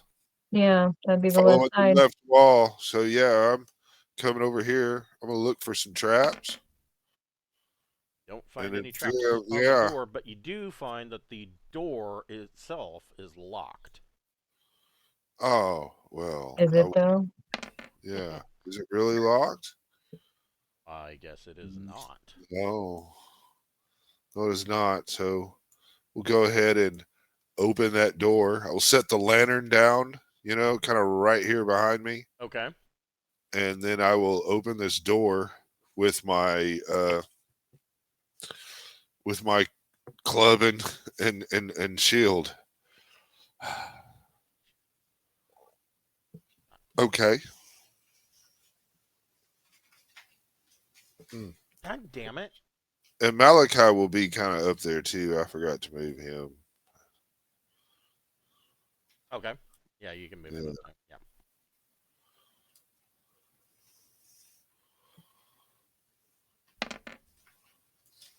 Ooh. Dun dun dun.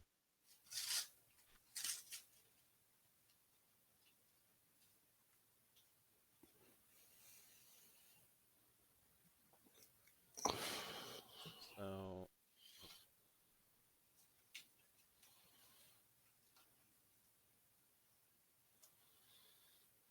So there's something in here, I guess, huh? possibly, yeah. Yeah, that's great. So what it well, hold on. So I roll D4.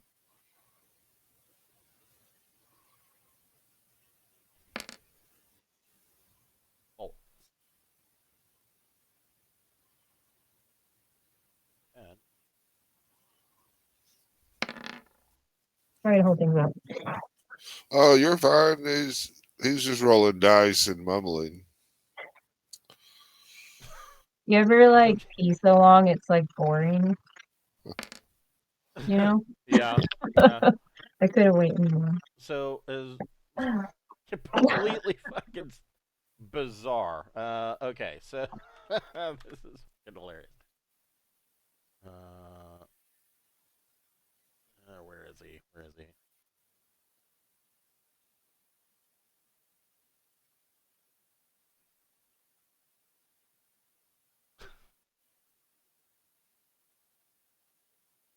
Giant death. Death? Is that what you said? No, Good. We'll have none of that talk here, sir. that's not the creature though. Okay. Um. Oh, there it is. Never mind, I found it. There we go. All right. Oh, great. And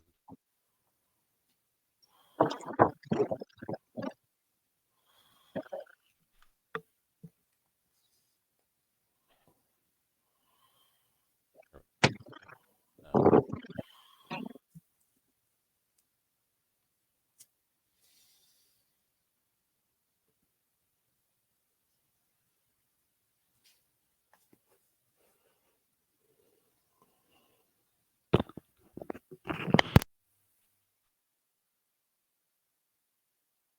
I don't know what my problem is today. I'm not finding what it is I'm looking for. So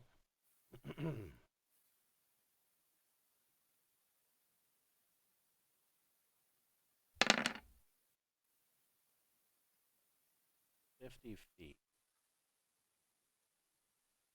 30, 40, 45. Yeah, they are coming from right there. and they are. I don't even know if I have something for this. I guess these will do. Oh,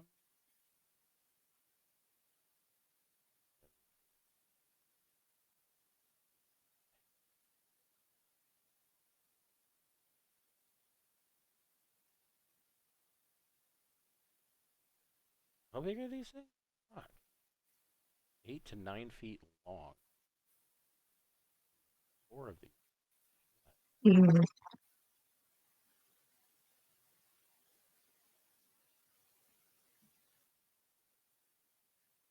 Big and Oh,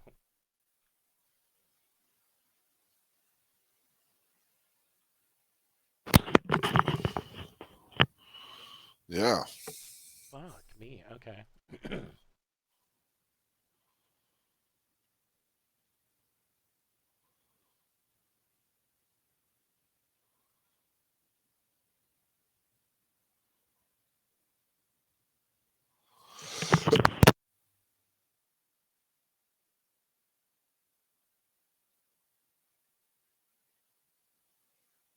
So coming out of the darkness are 4 giant weasels. They. I guess the real question is.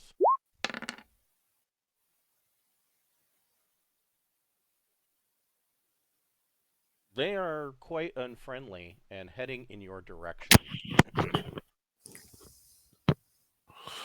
And this door is open. The door is open. And what is inside?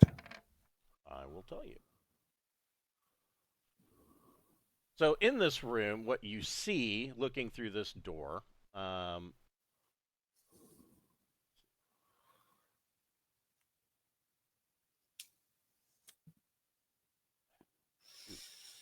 so looking in this door, you see that the floor and the walls and the ceiling, it's got an 8-foot ceiling, are stone that is sparkle, like run through sparkly with quartz.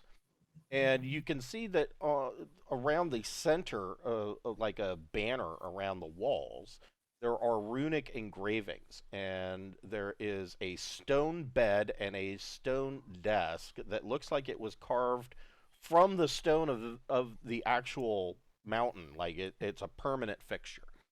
And the stone door, when you after you've unlocked it and you push it open, it is perfectly balanced. Like you could just push it, even though it's all stone. You could push it open with your finger. And I see no immediate uh, creatures, people, nothing like that. No. Okay. Everybody needs to get inside the fucking room. Okay, everybody roll initiative.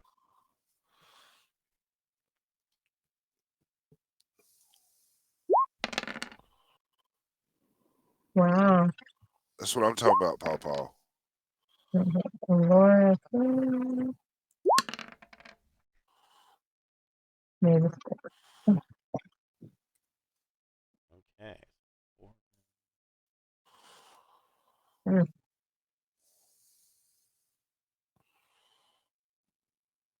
Laura got a 1. No, I'm just trying Oh, to okay. type and it won't Okay. let me. I was like, what? Not again. And Mavis got a 6. Deal. Okay. Pretty good. So Borman, what are you doing? Borman is going to drop the club, Okay. reach into the bag and pull out Frostbrand, Okay. and step right fucking here Okay. and say, "Get in the motherfucking room." Okay. All right. Yeah. What is Malachi doing? Malachi is going to. And Laura, These are 5-foot squares, Yes. so 5 right here. He is going to look at this one kind of coming around the corner right here, Yep. and he's going to try to get him in a marionette Okay. So he needs to roll a 16 or better.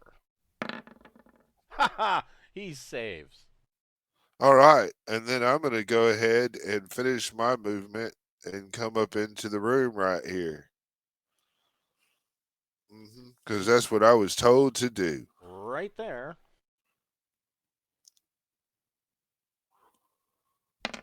Oh.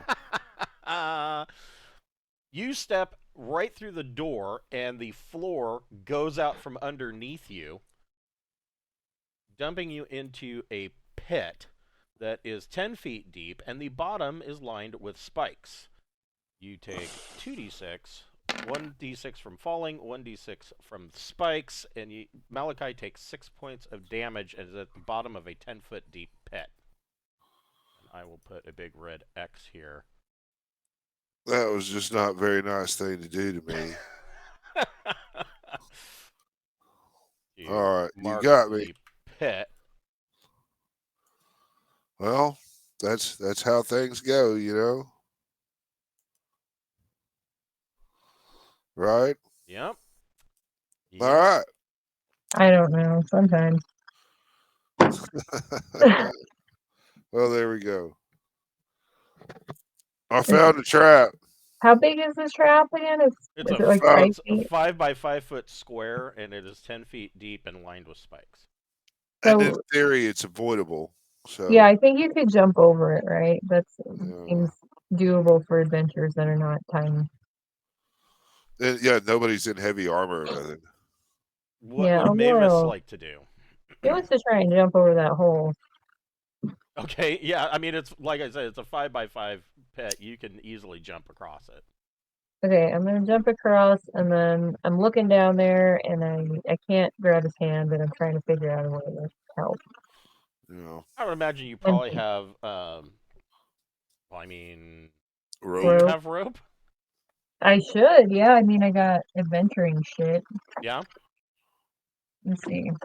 That's one benefit of the old school armory is that you can buy like an adventurer's pack that, you know, first level. Our home group is like, oh my god, I love these. We don't have to go shopping and pick each individual one. We can just spend, Yeah. 22 gold pieces, and you have an adventuring pack with like 6 torches and 50 feet of. I think I have a freaking priest pack or something. Though. I got a crowbar. I don't know if that's enough to bridge the gap. Laura can probably scoop him up, though, because she can fly over the bridge. I would think. I mean, if you hold if you lean over the edge and you stretch out your arms, and he stretches out his arms after extricating the spikes off of him, I would think that the crowbar, he would be able to at least grab the crowbar. Okay, I'm extending that down to him. Okay, so you are extending that down so that he can try to climb out of the pit. The giant weasels. So fucking ridiculous. So let's see here. Wow, these little big bastards can move. 50 feet of movement. Oh, I guess that doesn't matter. He's going to be on Borman. He's going to be on. I guess I can straighten his shit out. He's going to attack Alora. So they are going to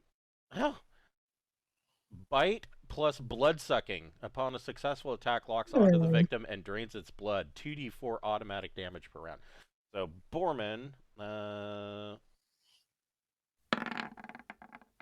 18.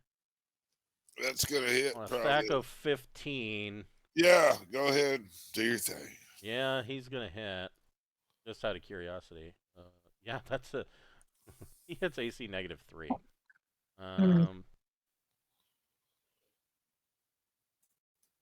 2d4 plus 2d4, so 4d4 total.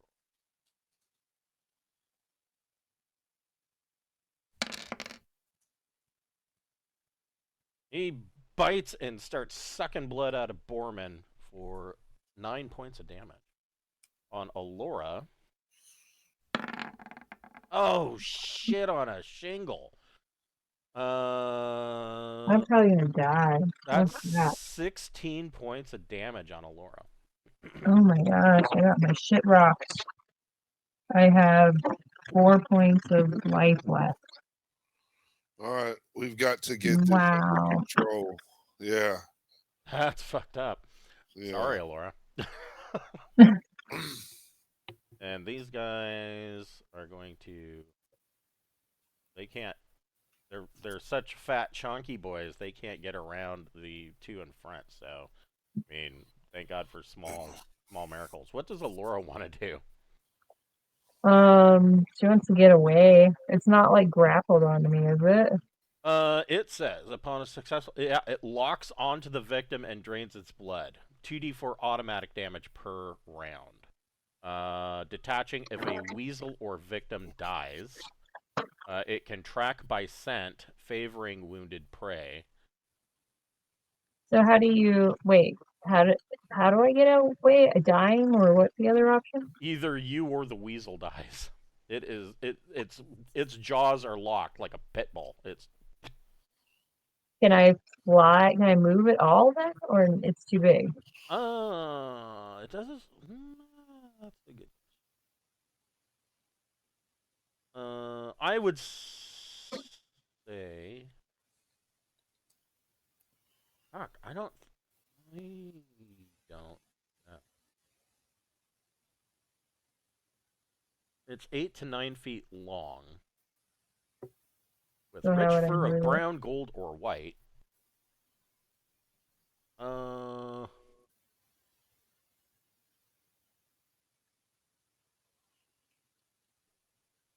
Make a strength ability check. Oh well, I'm gonna be fucked on that.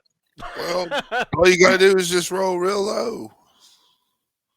Oh man, or I could try and increase my health, I guess. You could go that route, or I mean, God, you don't have any kind of gaseous form scrolls or no shit like that.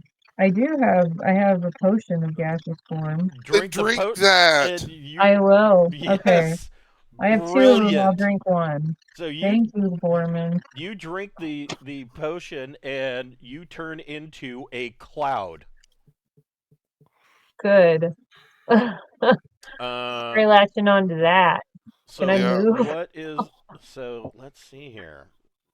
That's awesome. Let's see here. Where is action form? I don't think that I'm not looking right back. I need potions. So it says the character's body becomes a cloud of vapor. Everything that Alora was wearing and holding drops to the floor in front of the weasel. You can move as a cloud of gas through small cracks, stone wall. I guess you can move your full movement. I'm getting out of here. I'm floating over Malachi. Okay, attacking is not possible, and your AC is -2. Non-magical weapons cannot harm the character. Awesome. So That was a great idea. Thank you. yeah, that worked out well. Save the day.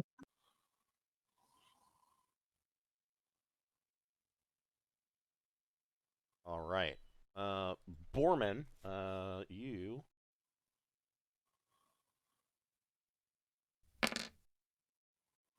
take another 7 points of blood sucking. Just at the start of my turn. Yep. Fuck, dude.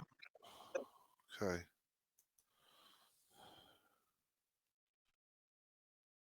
I need to These get are free. fucking nasty.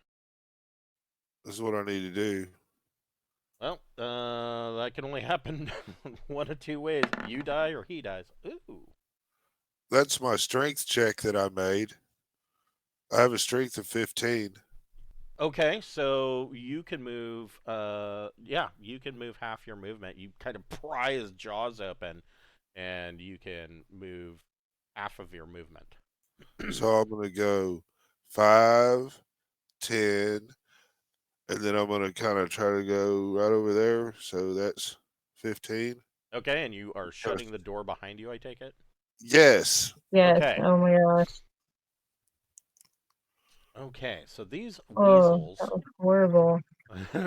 these weasels, kind of linger outside the door. You can hear them scratching at the stone door on the other side, um, and they. Let's see how long are they? Wow, they are going to be outside that door for 3 hours trying to get in.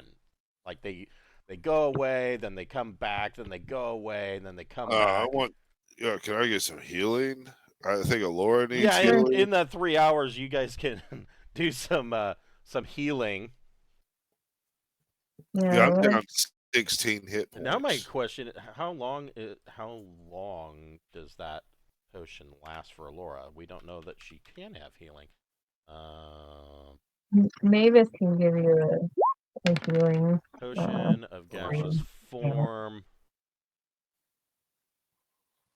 Hmm. Let's see. Duration is Yeah. 1d6 plus 1 turns.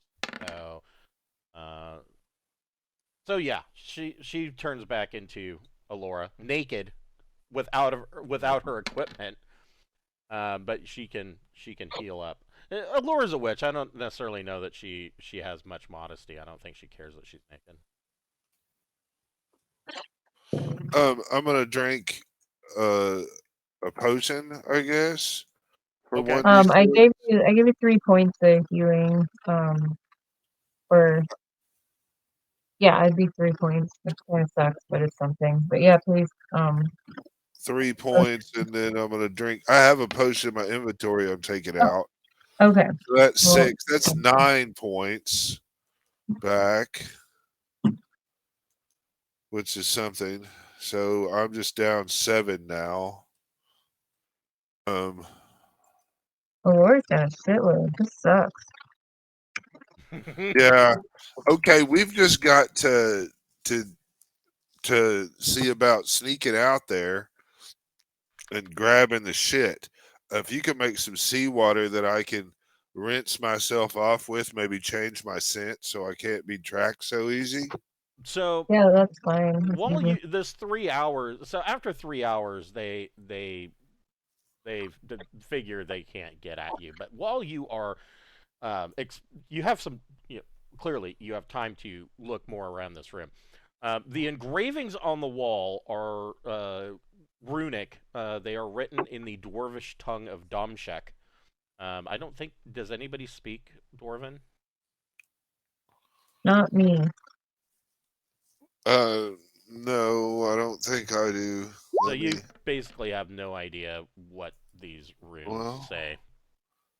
um, Okay.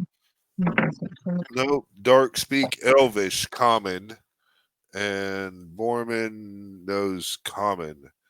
But if we've got a potion for Malachi, can he drink that? Yeah, Yeah, yeah, All go you for guys, right. it. yeah, you guys can potion up. In fact, we need to buy more when we get. Uh, Although we are in like expensive I place. need to So. take 2 of them. I'm sorry. 'Cause- Okay, we have like one more then. all right. Well, that gives me back. These are plus ones though. 1d6 Yes. plus 1. So Yeah. that's 2 plus fucking 3 is 5. That's 5 back. All right. So Malachi's down 1. Um. Yeah. Uh. We need to. We need to get these things if they're still in the hall. Was that a wandering encounter? Yes. Okay, and so maybe they've gone away, and they're not just lurking out. But So I mean, the other things that you discovered, the bed and the desk are both carved from the same rock as the rest of this room. mhm. Um, Mhm. Are there any compartments or anything on them? uh, so yeah, Borman, go ahead and roll a d6. I guess Mavis could Okay. roll with you. So you do find a secret compartment in the desk. It is a secret door or secret drawer in the stone desk, and inside you find that there is a leather pouch. Well, we must look in the leather pouch.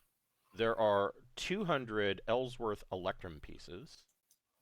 200 Electrum pieces, you said? Yes. That's very helpful. Hold on here. All right. There are. Well, let me. Oh. Let's see here. Whoops. I need to get this real quick. This says.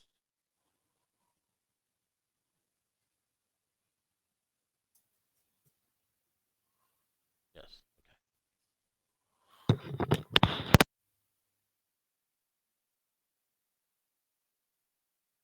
There are 75 silver pieces.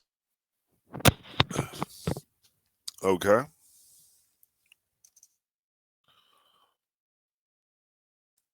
All right. Hold on here.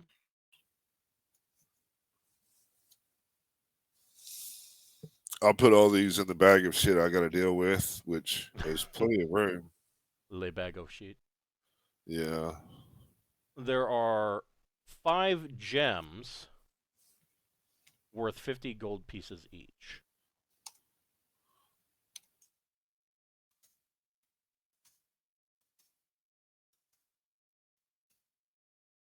Okay. And that's it. All right. Well, that's a worthwhile haul. Let me look. Let me look. Do we have an ability to read languages and through spells or scrolls of any kind?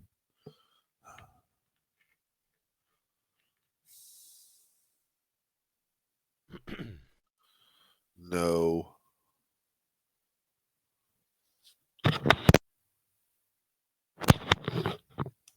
No.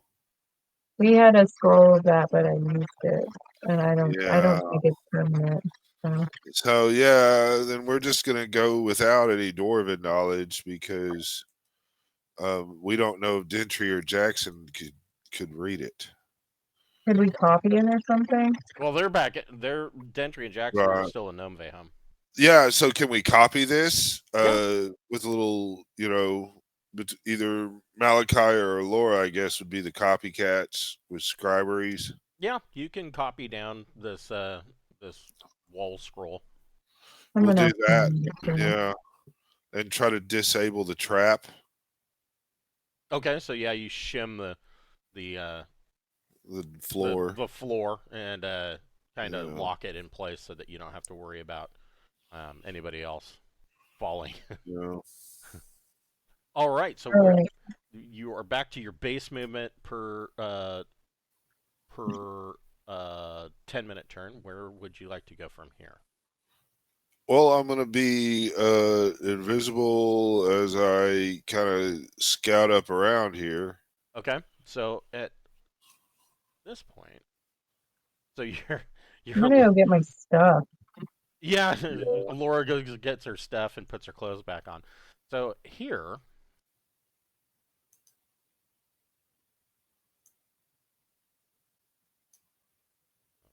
5, 10, 15, 20, 25, 30. Does Skapti know how to read that language? Uh, I don't know. that is a good question. He might. I would say there's probably a 3 in 6 chance. He does not read Dwarvish. All right, where to start? So, so this you see that there is a large double door to the north, and this down here, there's just this little alcove, and there you see more evidence of another minor cave in here. To the south, it looks like this alcove was probably a old guard post. There's it's got an 8-foot ceiling. There's made carved out of this gray stone. There's a minor cave in, and there is a dwarf skeleton, kind of partially covered by this, or partially covered by this cave in. And you can see in the dwarf skeleton, there is an arrow embedded in the skeleton's spine that protrudes through the rib cage. And the skeleton's left hand grips the haft of an axe, but the head is missing. There is...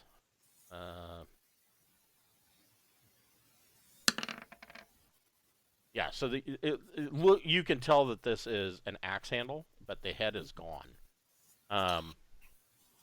Looking for traps. Why? Yeah. So you don't find any traps. All right. Yeah. All that over there looks good, but we go left, and that is to the right. So I'm coming up here to these doors, looking at them. You know, are they Okay. trapped? They are not trapped. All right. Are they locked? They are not locked. All right. I'm gonna kind of stand right over here, and with a 10-foot pole, I'm gonna poke the doors open. Okay. 15, 20, 25, 30. I'm gonna kind of set the lantern right over here. Set it down. Okay. God damn it. I'm sorry. It's not your fault. Yeah.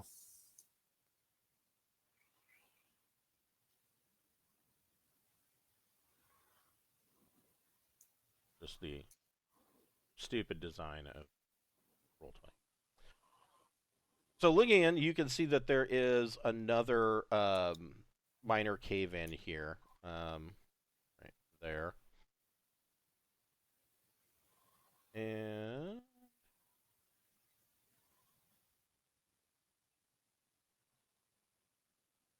so you can see in the walls of this place that there are veins of electrum and quartz in the wall, floor, and 8-foot ceiling. There is a cave-in. Part of the ceiling has collapsed, and you see that there is another door leading to the east here, another stone door. I'm looking for traps. You don't find any traps, but you do find another 5 nuggets of electrum. Oh, these are electrum nuggets? Yes, and each one is worth 3 gold pieces.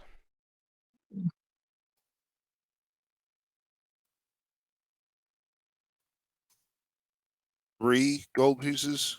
Correct. All right. Wow. This is becoming profitable. Yeah. So yeah, I'm just gonna, as I'm looking for traps and things, I'm just gonna kind of bring the lantern kind of up with me to right up in here and kind of peek around the corner. I'm gonna set the lantern down, right here, and I'm just gonna kind of peek around the corner there, Okay. and then look for traps. Are there any traps around in here? There are not any traps. However, Hopefully my friends can come. yeah, what is the Oh, rest of sorry, let me move you. what Or are move the you. rest of you doing? I didn't mean to move Alora, but yeah, I'm just Coming along. Malachi. Yeah, we're just kind of following the lantern, right? Yeah, I imagine. What else are Yeah, you gonna do? It's dark when you enter after.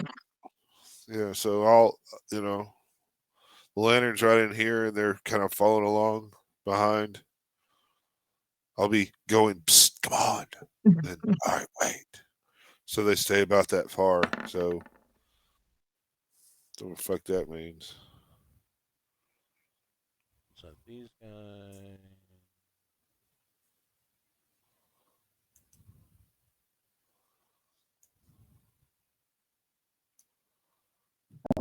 That's a mess.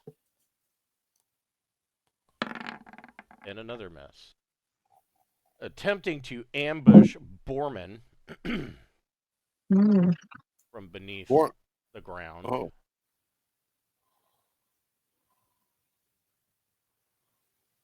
Oh, that sucks. Mhm. Mhm.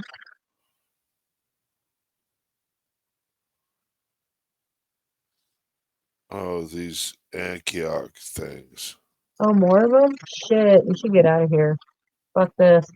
Don't you think? I mean, this is kind of rough. Yeah, for sure.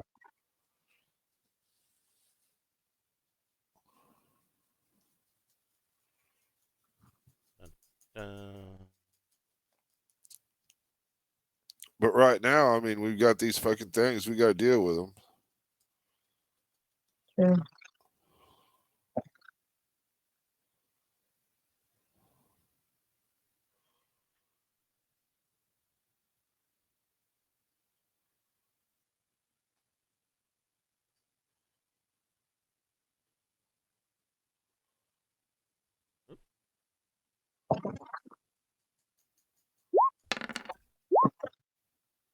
So first of all, everybody go ahead and roll initiative.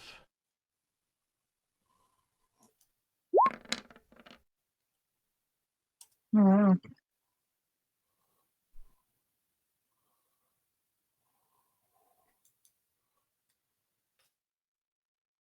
Shit, nice rolls. Yeah.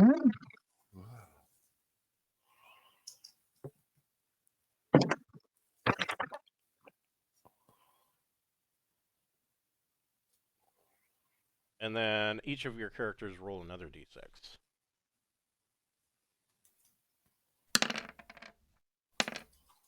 So, which was it, Borman or Malachi that got the 1? Borman. So Borman is surprised, and was it Mavis or Laura that got the 2? Mavis. So Mavis is surprised. Oh, that's not good. All right.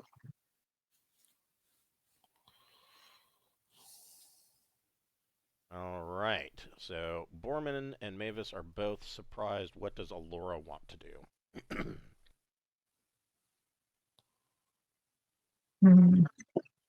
Yes. How tall is the ceiling in this place? 8 feet. Okay. I'm gonna look at my ring spells again really quick. If I can.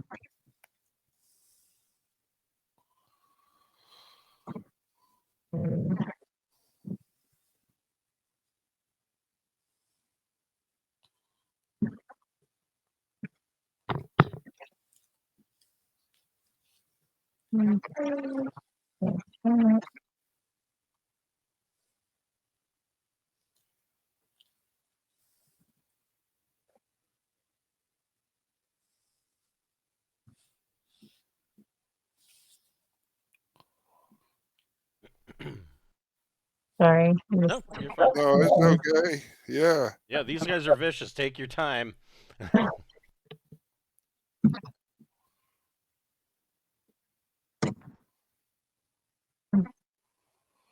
I mean, if you got anything that makes these things not want to fight us, that is the coolness, I guess.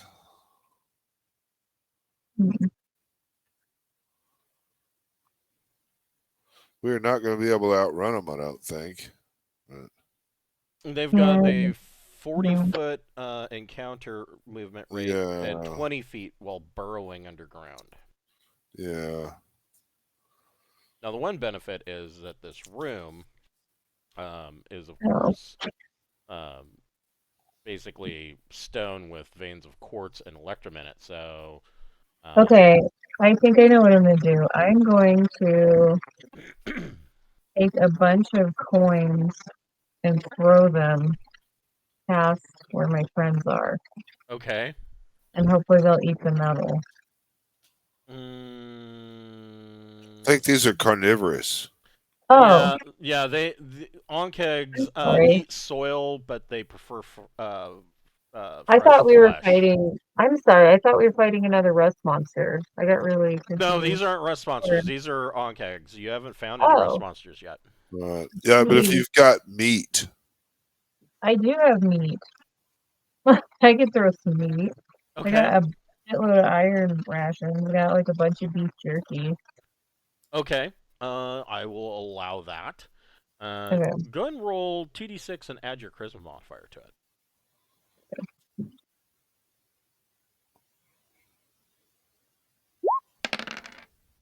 A 7. They are rather neutral and uncertain about the beef jerky. God damn it. Can't they smell its delicious spices? But that was the Oh, good stuff. That was made with KC Masterpiece. yeah, what the fuck? I'm gonna get as high as I can on the broom to get the fuck away from this thing. Okay. Yeah, low flying through the room. What is Malachi going to do? Malachi is going to do a marionette on this guy. Okay. So it needs to make a 14 or better for his spell save. He fails. Awesome. He is my bitch. Yeah. He is bitched. Yeah. On his turn, he's going to attack his friend Not even. at a -2. His friend looks good. Tasty friend. Okay, so he will attack his friend. Malachi, go ahead and roll a d20, a Thaco 4 or a Thaco 15. Okay, this will be at -2. So An 8. 8. That's not very good. Yeah, he misses. He hits AC 7. Yeah. The other one that isn't marionetted.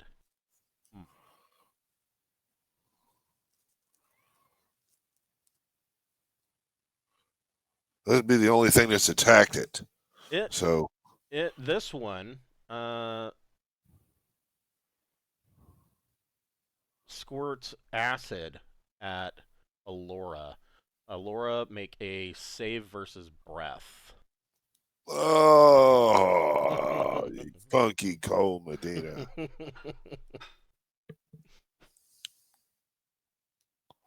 So I haven't done this before, really. So you want D20? to roll d20 and match or better your B save.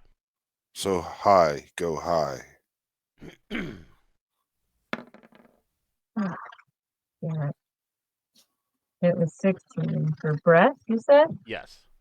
Yeah, that's it then. I think I might be in trouble. All right. Yeah, you'll probably take some damage and have to clean acid off or some shit.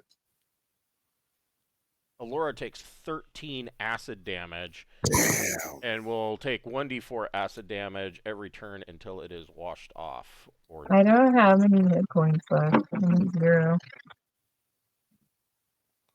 All right. Mavis will need to save Alora's ass. I guess so. Borman, so you guys are no longer surprised. Yeah, well, the one that spit fucking acid, I've got to fucking knock the shit out of it. Go for it. Yeah, so this is at +2.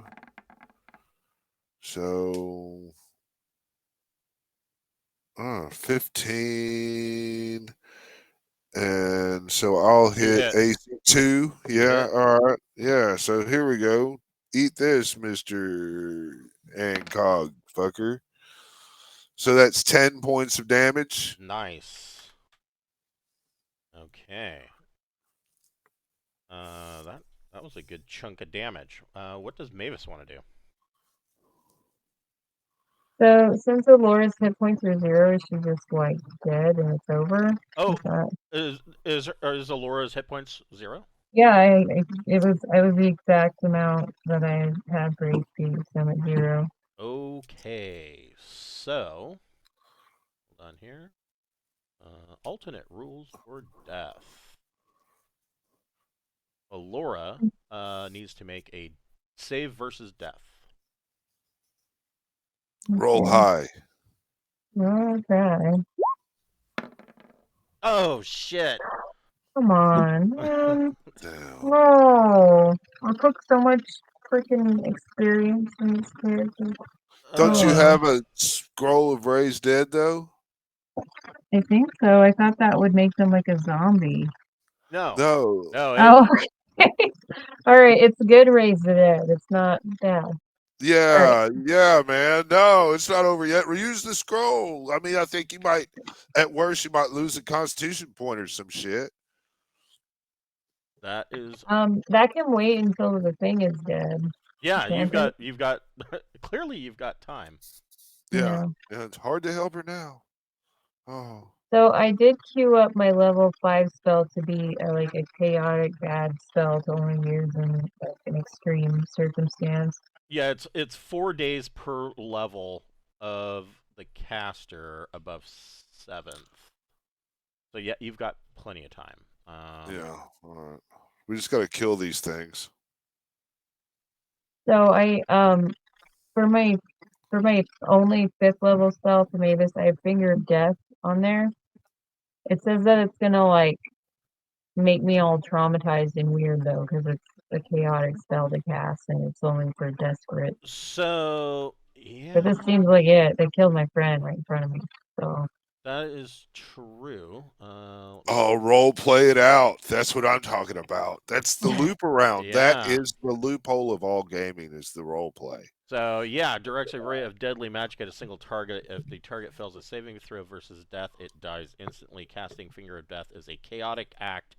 It will only be used by lawful casters in desperate situations. I would say this is pretty desperate. yeah, I mean she just fucking died. It is not a humanoid. That's true too. So I hope it works. he needs to get a 14 or better. It's gonna feel bad to do it. 19. He is Damn not it. dead. Oh, and I feel all messed up anyway. That's not cool. And it does not say anything happens If you don't, otherwise. Yeah, he saves. I just point and then I'm like, doesn't, what the fuck? Yeah. So Mavis had a Finger of Death? Or was that a scroll of Finger of Death? It was just a level, it was like the opposite of one of the cleric spells. Yeah, it's the opposite of Raise Dead. Yeah. So I wrote it down when I looked at my spells for the day because I thought maybe if we're really screwed, I might use it. But yeah. You still have days, That's so a 5th level spell. Yeah, I have one 5th level spell. I'm on the 7th level of cleric. Oh. Right? Yeah, no, that is correct. All right. Okay, so Alora is kaput. Malachi. Well, Malachi is going to back up a little bit. And is this guy? I'm concentrating on the onkeg, so I mean I can't do a whole hell of a lot. Well, you can have the. I mean, you can direct the. I'm gonna want it to attack its friend at -2. That's a hit. Oh, that's beautiful. What kind of damage does this thing do? So it is. Hold on. Did I not put that down correctly? Because that doesn't sound right. No, that is correct. So 3d6 plus 1d4.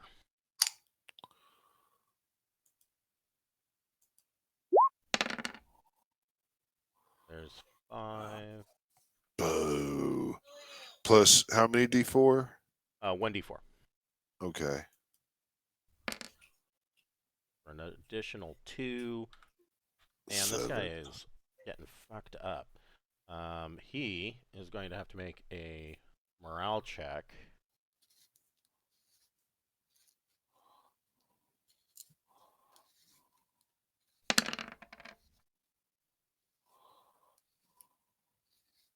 And succeeds. What does Borman want to do? Borman wants to knock the shit out of him. Okay. So this is at +2. Ugh. Oh, that's gonna miss. Mavis.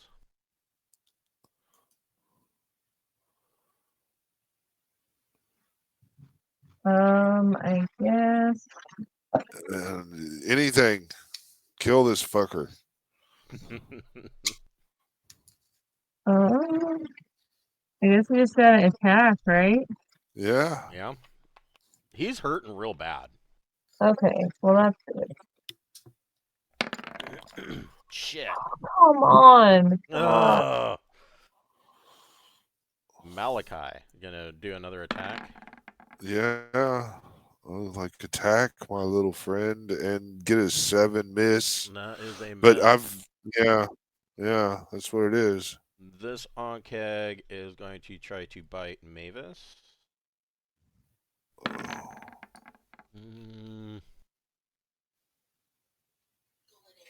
It's AC 3.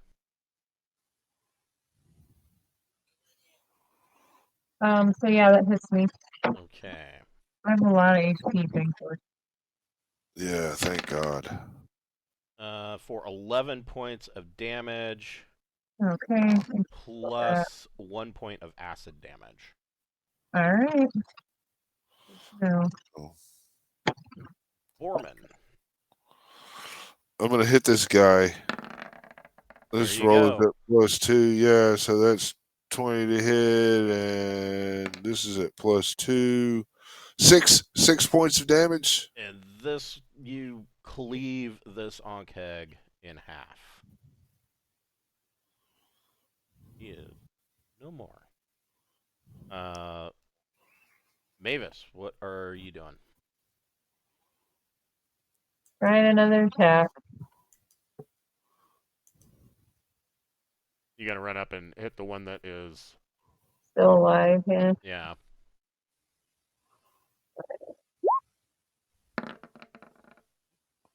A 12. No, that hits AC. You're Thaco 18 or Thaco 17? Yes. Yeah, you hit 5. That is a miss. Yeah.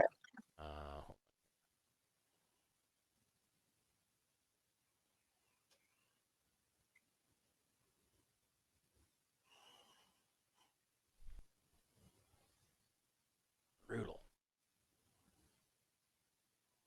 Good XP though. Okay, Malachi. Malachi is going to make it lay on its belly and relax and wait for the next of its circle of life. So if he's going to do that, then you know, Borman can just immediately auto kill it. That's what he wants to do. There is no need to roll for damage. Well, I have to look. Mavis needs to go raise Alora. Yeah, I'm sure that you guys are going to take the time to wipe clean the acid off. Your guys' armor is going to look like shit. I mean, it's pitted and there's holes in it. It's not our good stuff anyway. So right? whatever. Yeah, it's not your fantastic. Now, Borman, you're wearing that leather +1, correct?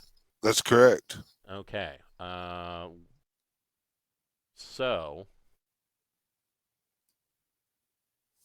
Dun, dun, dun.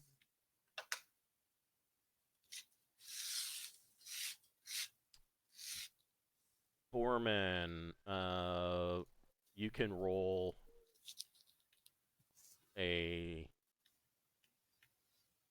save versus breath with a +1. Oh no! So your leather armor is now damaged enough; it is no longer a +1. Okay. That is that. We need to get Alora up and get the fuck out of here. Okay, so Alora, let's. I thought what we do is take her body to the tent. What and is then try and raise her up. what? We can do that. Yeah, you guys can retreat out. Yeah, fuck this place. We need more help. Yeah, we're gonna travel back. Yeah, just get the We're fuck gonna out. wait for reinforcements Yeah. next week. What is Alora's con? 13. Okay, so she has a 90% chance of being raised. So go ahead and roll percentage. Okay. Not doing so hot on the virtual rolls today. 70. Okay, so you are able to raise Oh. Alora, Mm, which reduces her con by 1. okay, now 12. And I don't think. Well, let me double check. Let's see. Does that affect? Yeah. It does. What level is she? Um, level 5. So her maximum hit points are reduced by 5 because that would be Okay. +1 per level. Wow, she's delicate now. Alright. At least we still have her. Yeah, that's true. Yeah. So you guys are going to retreat back to The tent is Skapti. okay. Yeah. So you guys make your way back to the camp, and Skapti is um I mean, you guys come out and you just look like you've been put through the ringer. There's holes in your leather armor. Alora is The zombie. terrible. Yeah, she is terribly, terribly messed up. Now, Alora. So there is actually something additional about Raised Dead. Um, yeah, Alora is going to. She needs 2 full weeks of bed rest, and she only has 1 hit point. She can only move at half of her normal rate. She cannot carry heavy items. She cannot attack. She cannot cast spells. Well, we're gonna rest for a couple weeks and bring because both Mavis and Alora had traumatic experiences. Okay, For real. Yeah. so yeah, you guys kind Hmm. of. Are you going to set up camp, or are you going to put her on a leader and head back to Gnomeveiholm? We're I gonna would lay her down on a dog sled and, Yeah. look prefer to Skapti, I yeah. think. He must have been through some shit like this before. Yeah, if we have to make a stretcher and carry her, that's what we'll do. Okay, so you guys run back to, or start to head back to Gnomeveiholm. Now you know why the other party was running away from this Yeah, jeez. That place sucks. uh, really? And Borman's gonna give Alora the ring of invisibility for the way back, so she can be invisible the whole fucking time. Okay, okay. Oops, that's not what I wanted. I wanted this That's sweet. Well, I don't want her to die. Yeah, I mean, yeah, just after all this. rest. Yeah, let's just take a few days to get back and get different armor. Mm. be.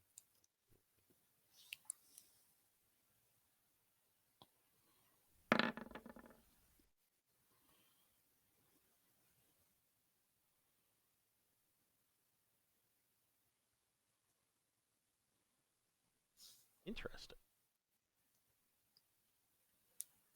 So as you guys are traveling back on the second day, or on the first day, you make your way. Um, you're heading back the way you came. Um, you come across an old man wearing black robes. He's got a hood up, and he walks with a staff. And he is a fairly unfriendly, cranky bastard. Um, Malachi, um, make a wisdom ability check. Okay, but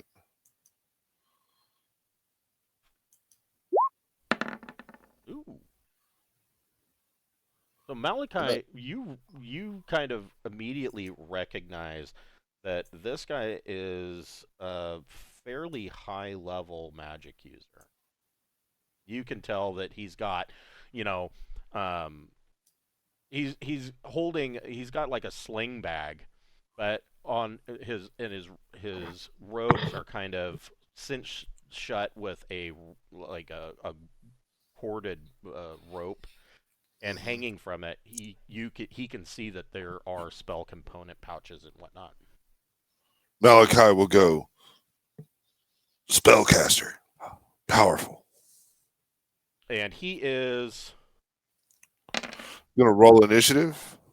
he's like 50 yards away, and but he sees you guys, and he he sees you, and he flips you off in the distance. Like, get off my lawn, you bastards! I kind of like him. Yeah. Well, maybe call out and be like, "Hey, would you like to trade scrolls?" You can roll 2d6 and add your charisma modifier to it. Why are you gonna fucking make me use that bullshit? Borman ain't bad. I'm a 10, so that's nothing. It's negligible. So here we go.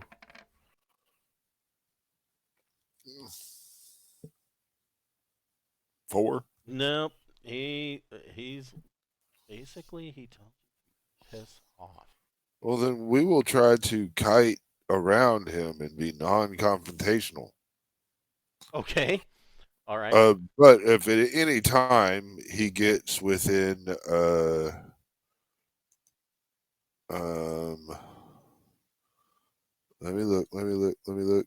If he gets within 90 feet at any given time, he will need to save versus spells or be choked. Okay. All right. So yeah, you kind of keep your distance and skirt around this guy, and he allows you to go on, but he just kind of glares at you the entire time, like waiting for you to do something, and he just and just keeps looking at you, and then as soon as you are beyond, as soon as you get further than that 50 yards, he kind of turns and keeps trudging through the mountainside. Allow him to go unless Mavis wants to instigate a fight for no reason. No, I'll refrain from that while we tote our dying friend back to town. Yeah. So your second day of travel, Skapti, you guys stop, and um, Skapti once again brings down an elk, and you have venison for dinner, and on the third day, you make your way back into Gnomeveiholm. We will immediately put Allura up. Put her up in the inn, you know. Yeah. Damn right. And how much is the expensive suite upstairs? It is, and I will tell Oh, that you. won't help her feel better, will it? I Be don't more know. comfortable, man. Yeah, that's true. That's Allura, man. Come on. She could get a private room while we take care of shit. Private Yeah, room we and gotta a hot bath. Yeah. She's being healed. I So, will spread warning around town that there is a two-headed giant possibly headed this way that is extremely angry, and we should have outside town posts for there's extra dangers brewing. okay, so um uh the Order of the Volspion um kind of tips you for that information. Uh, they give you 1 platinum piece. Okay. And they appreciate, letting them know. So the private suite for the night, or is 10 gold pieces per night. Or I'm sorry, private room for the night is 3 gold pieces per night, not the suite. All right. Well, let's start off with a platinum piece. Okay, so I mean that. Let's see. Laura's got plenty of money, dude. It's okay. So All one right, platinum but piece is worth 5 gold pieces. So 14 right. times 3. So we need 2 weeks and 3 gold pieces a night. 42. I'll just subtract it from what she's got. That's okay. and so it has been 3 days. I want So to. While during these 3 days, can I bring these nuggets to the prospector? you can. You. What's your? So you need 11 days worth of 11 times 3 is 33 gold pieces for Alora to stay in the private room for the rest of her convalescence. Okay, I'm subtracting. Okay. Yeah. And then what was your total for the golden or for the gold and the Electrum nuggets? Um.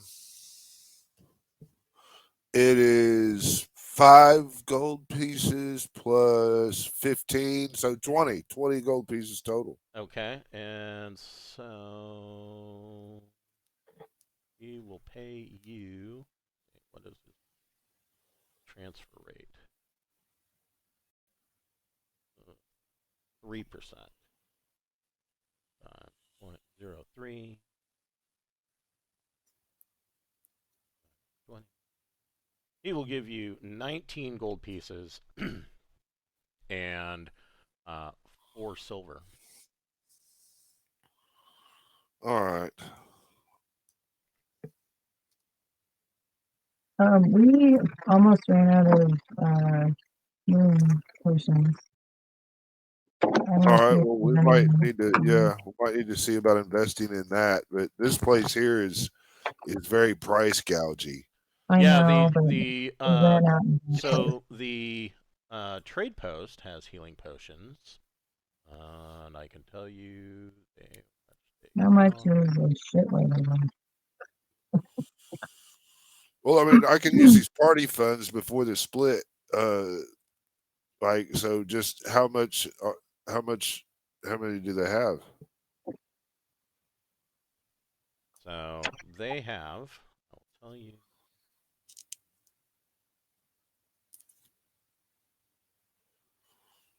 So they are 63 gold pieces each, and they have 2. Two. And so 63 gold pieces each, Yeah. right? I'll So buy that both of means, them. well, I can buy, I want to use Electrum pieces to buy them All right. out of the party fund because we all use these. I added 2 to Mavis's inventory. Is that Right cool? on. Yeah, this thing, but I'm going to pay for them out of these 200 Electrum pieces. So Electrum pieces worth 2 gold pieces, and if there's 2 of them worth 63, that's 63 Electrum pieces pays for both of them. Yes, that would do it. All right, so I will do that. Okay. So I think we will call it here. We've got some XP to divide up between the 4 characters. All right. To the tune of 537 XP each. Okay. 537, you said? Correct. Ding, ding, ding, ding, ding. Yeah, On level. Malachite. Nice. Nice. So yeah, he'll be a level 5 necro.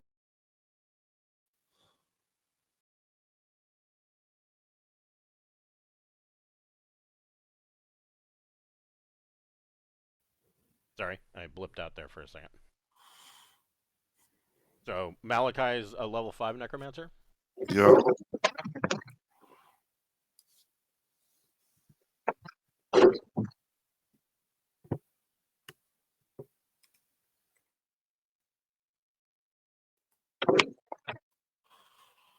Yep.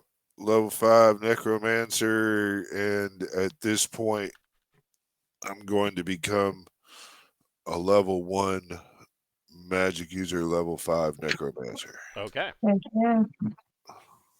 Yep. So I'm going to do a lot. You can Well, definitely I do hope I hope next week goes a little bit better. That was pretty fucked up. it. Well, I mean, next week with Dentri and Jackson with you, you probably have a better time getting through the Electrum Mine. We lose a lot of fucking hitting power when those 2 heavy hitters are gone, man. I mean, Right.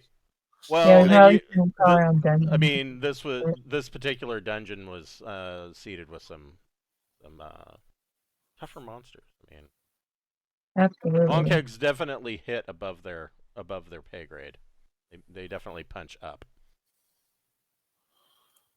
but this makes it so easy to figure out that I get my eyes made Yes. while we're here. Yeah, because you're going to be here for at least 11 days for Alora, so Right. to Yeah. heal up. Yeah. So there's that. But the big thing is the level 1 magic user. Da-da-da-da. Yeah. Yeah. What are you going to take for your first level magic user spell? Fucking magic missile. Right. Probably. I mean, we have a plethora of magic user spells. What is your intelligence? 16. So,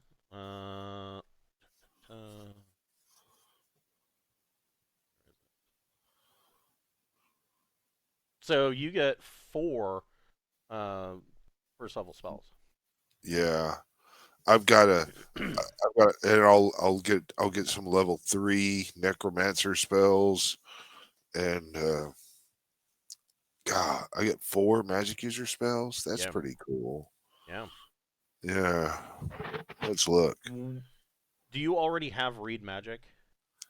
I think you Yes. do as a necromancer. Yeah, you gave it to all of us arcane fuckers. Yeah. But oh yeah, this'll come in handy. I get 1 first level magic user spell I can cast. Yep. So that's Well, cool. you get a total of 4 spells, and you have one first level spell slot. Yeah, right. But I mean, they've got. I'll probably take read languages, and shield isn't bad. Yeah, shield's a great spell. Yeah. I mean, it's not in the old school games. It's not as OP as it was in 5th edition, because in 5th edition you can cast it as a reaction. But I mean, it helps your armor class. Yeah.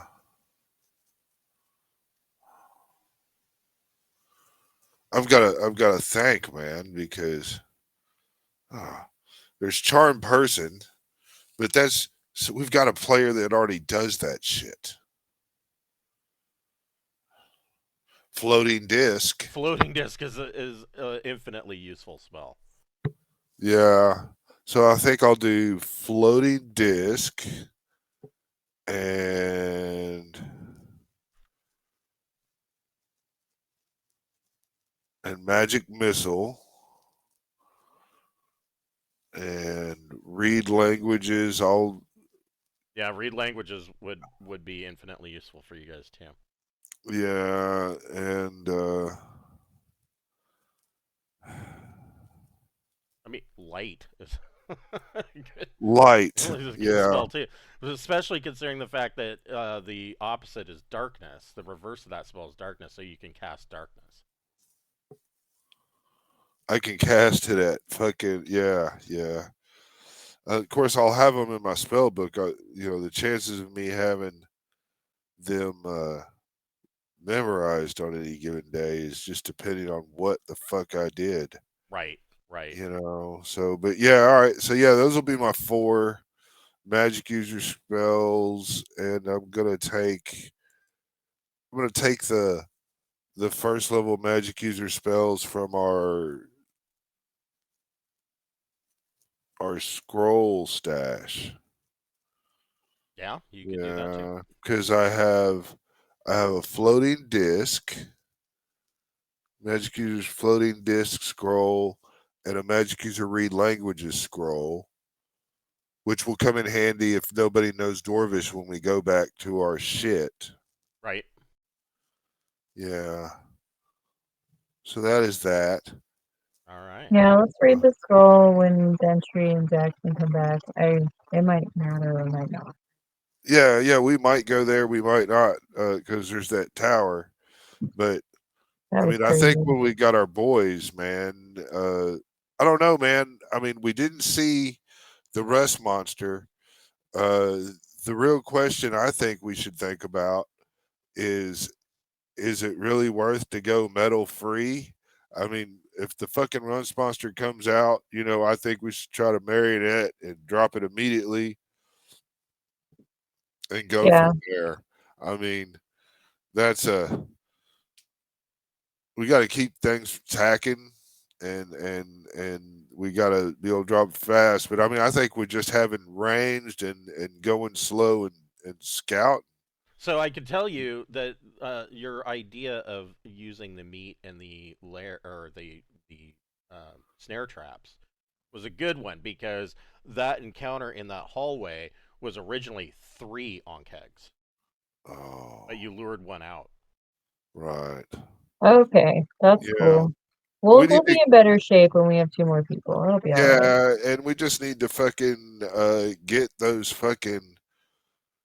We need to get the fucking rust monsters. We need to figure out where the fuck they might be and deal with that, Yeah. and then just go balls to the wall. But I mean, I really don't really. I think just because there's a percentage that my +1 plate will make it through a rust monster attack, might want to wear that and just say fuck it and let the fucking rust come on. Yeah. Yeah. Uh, just see how it works. I don't know.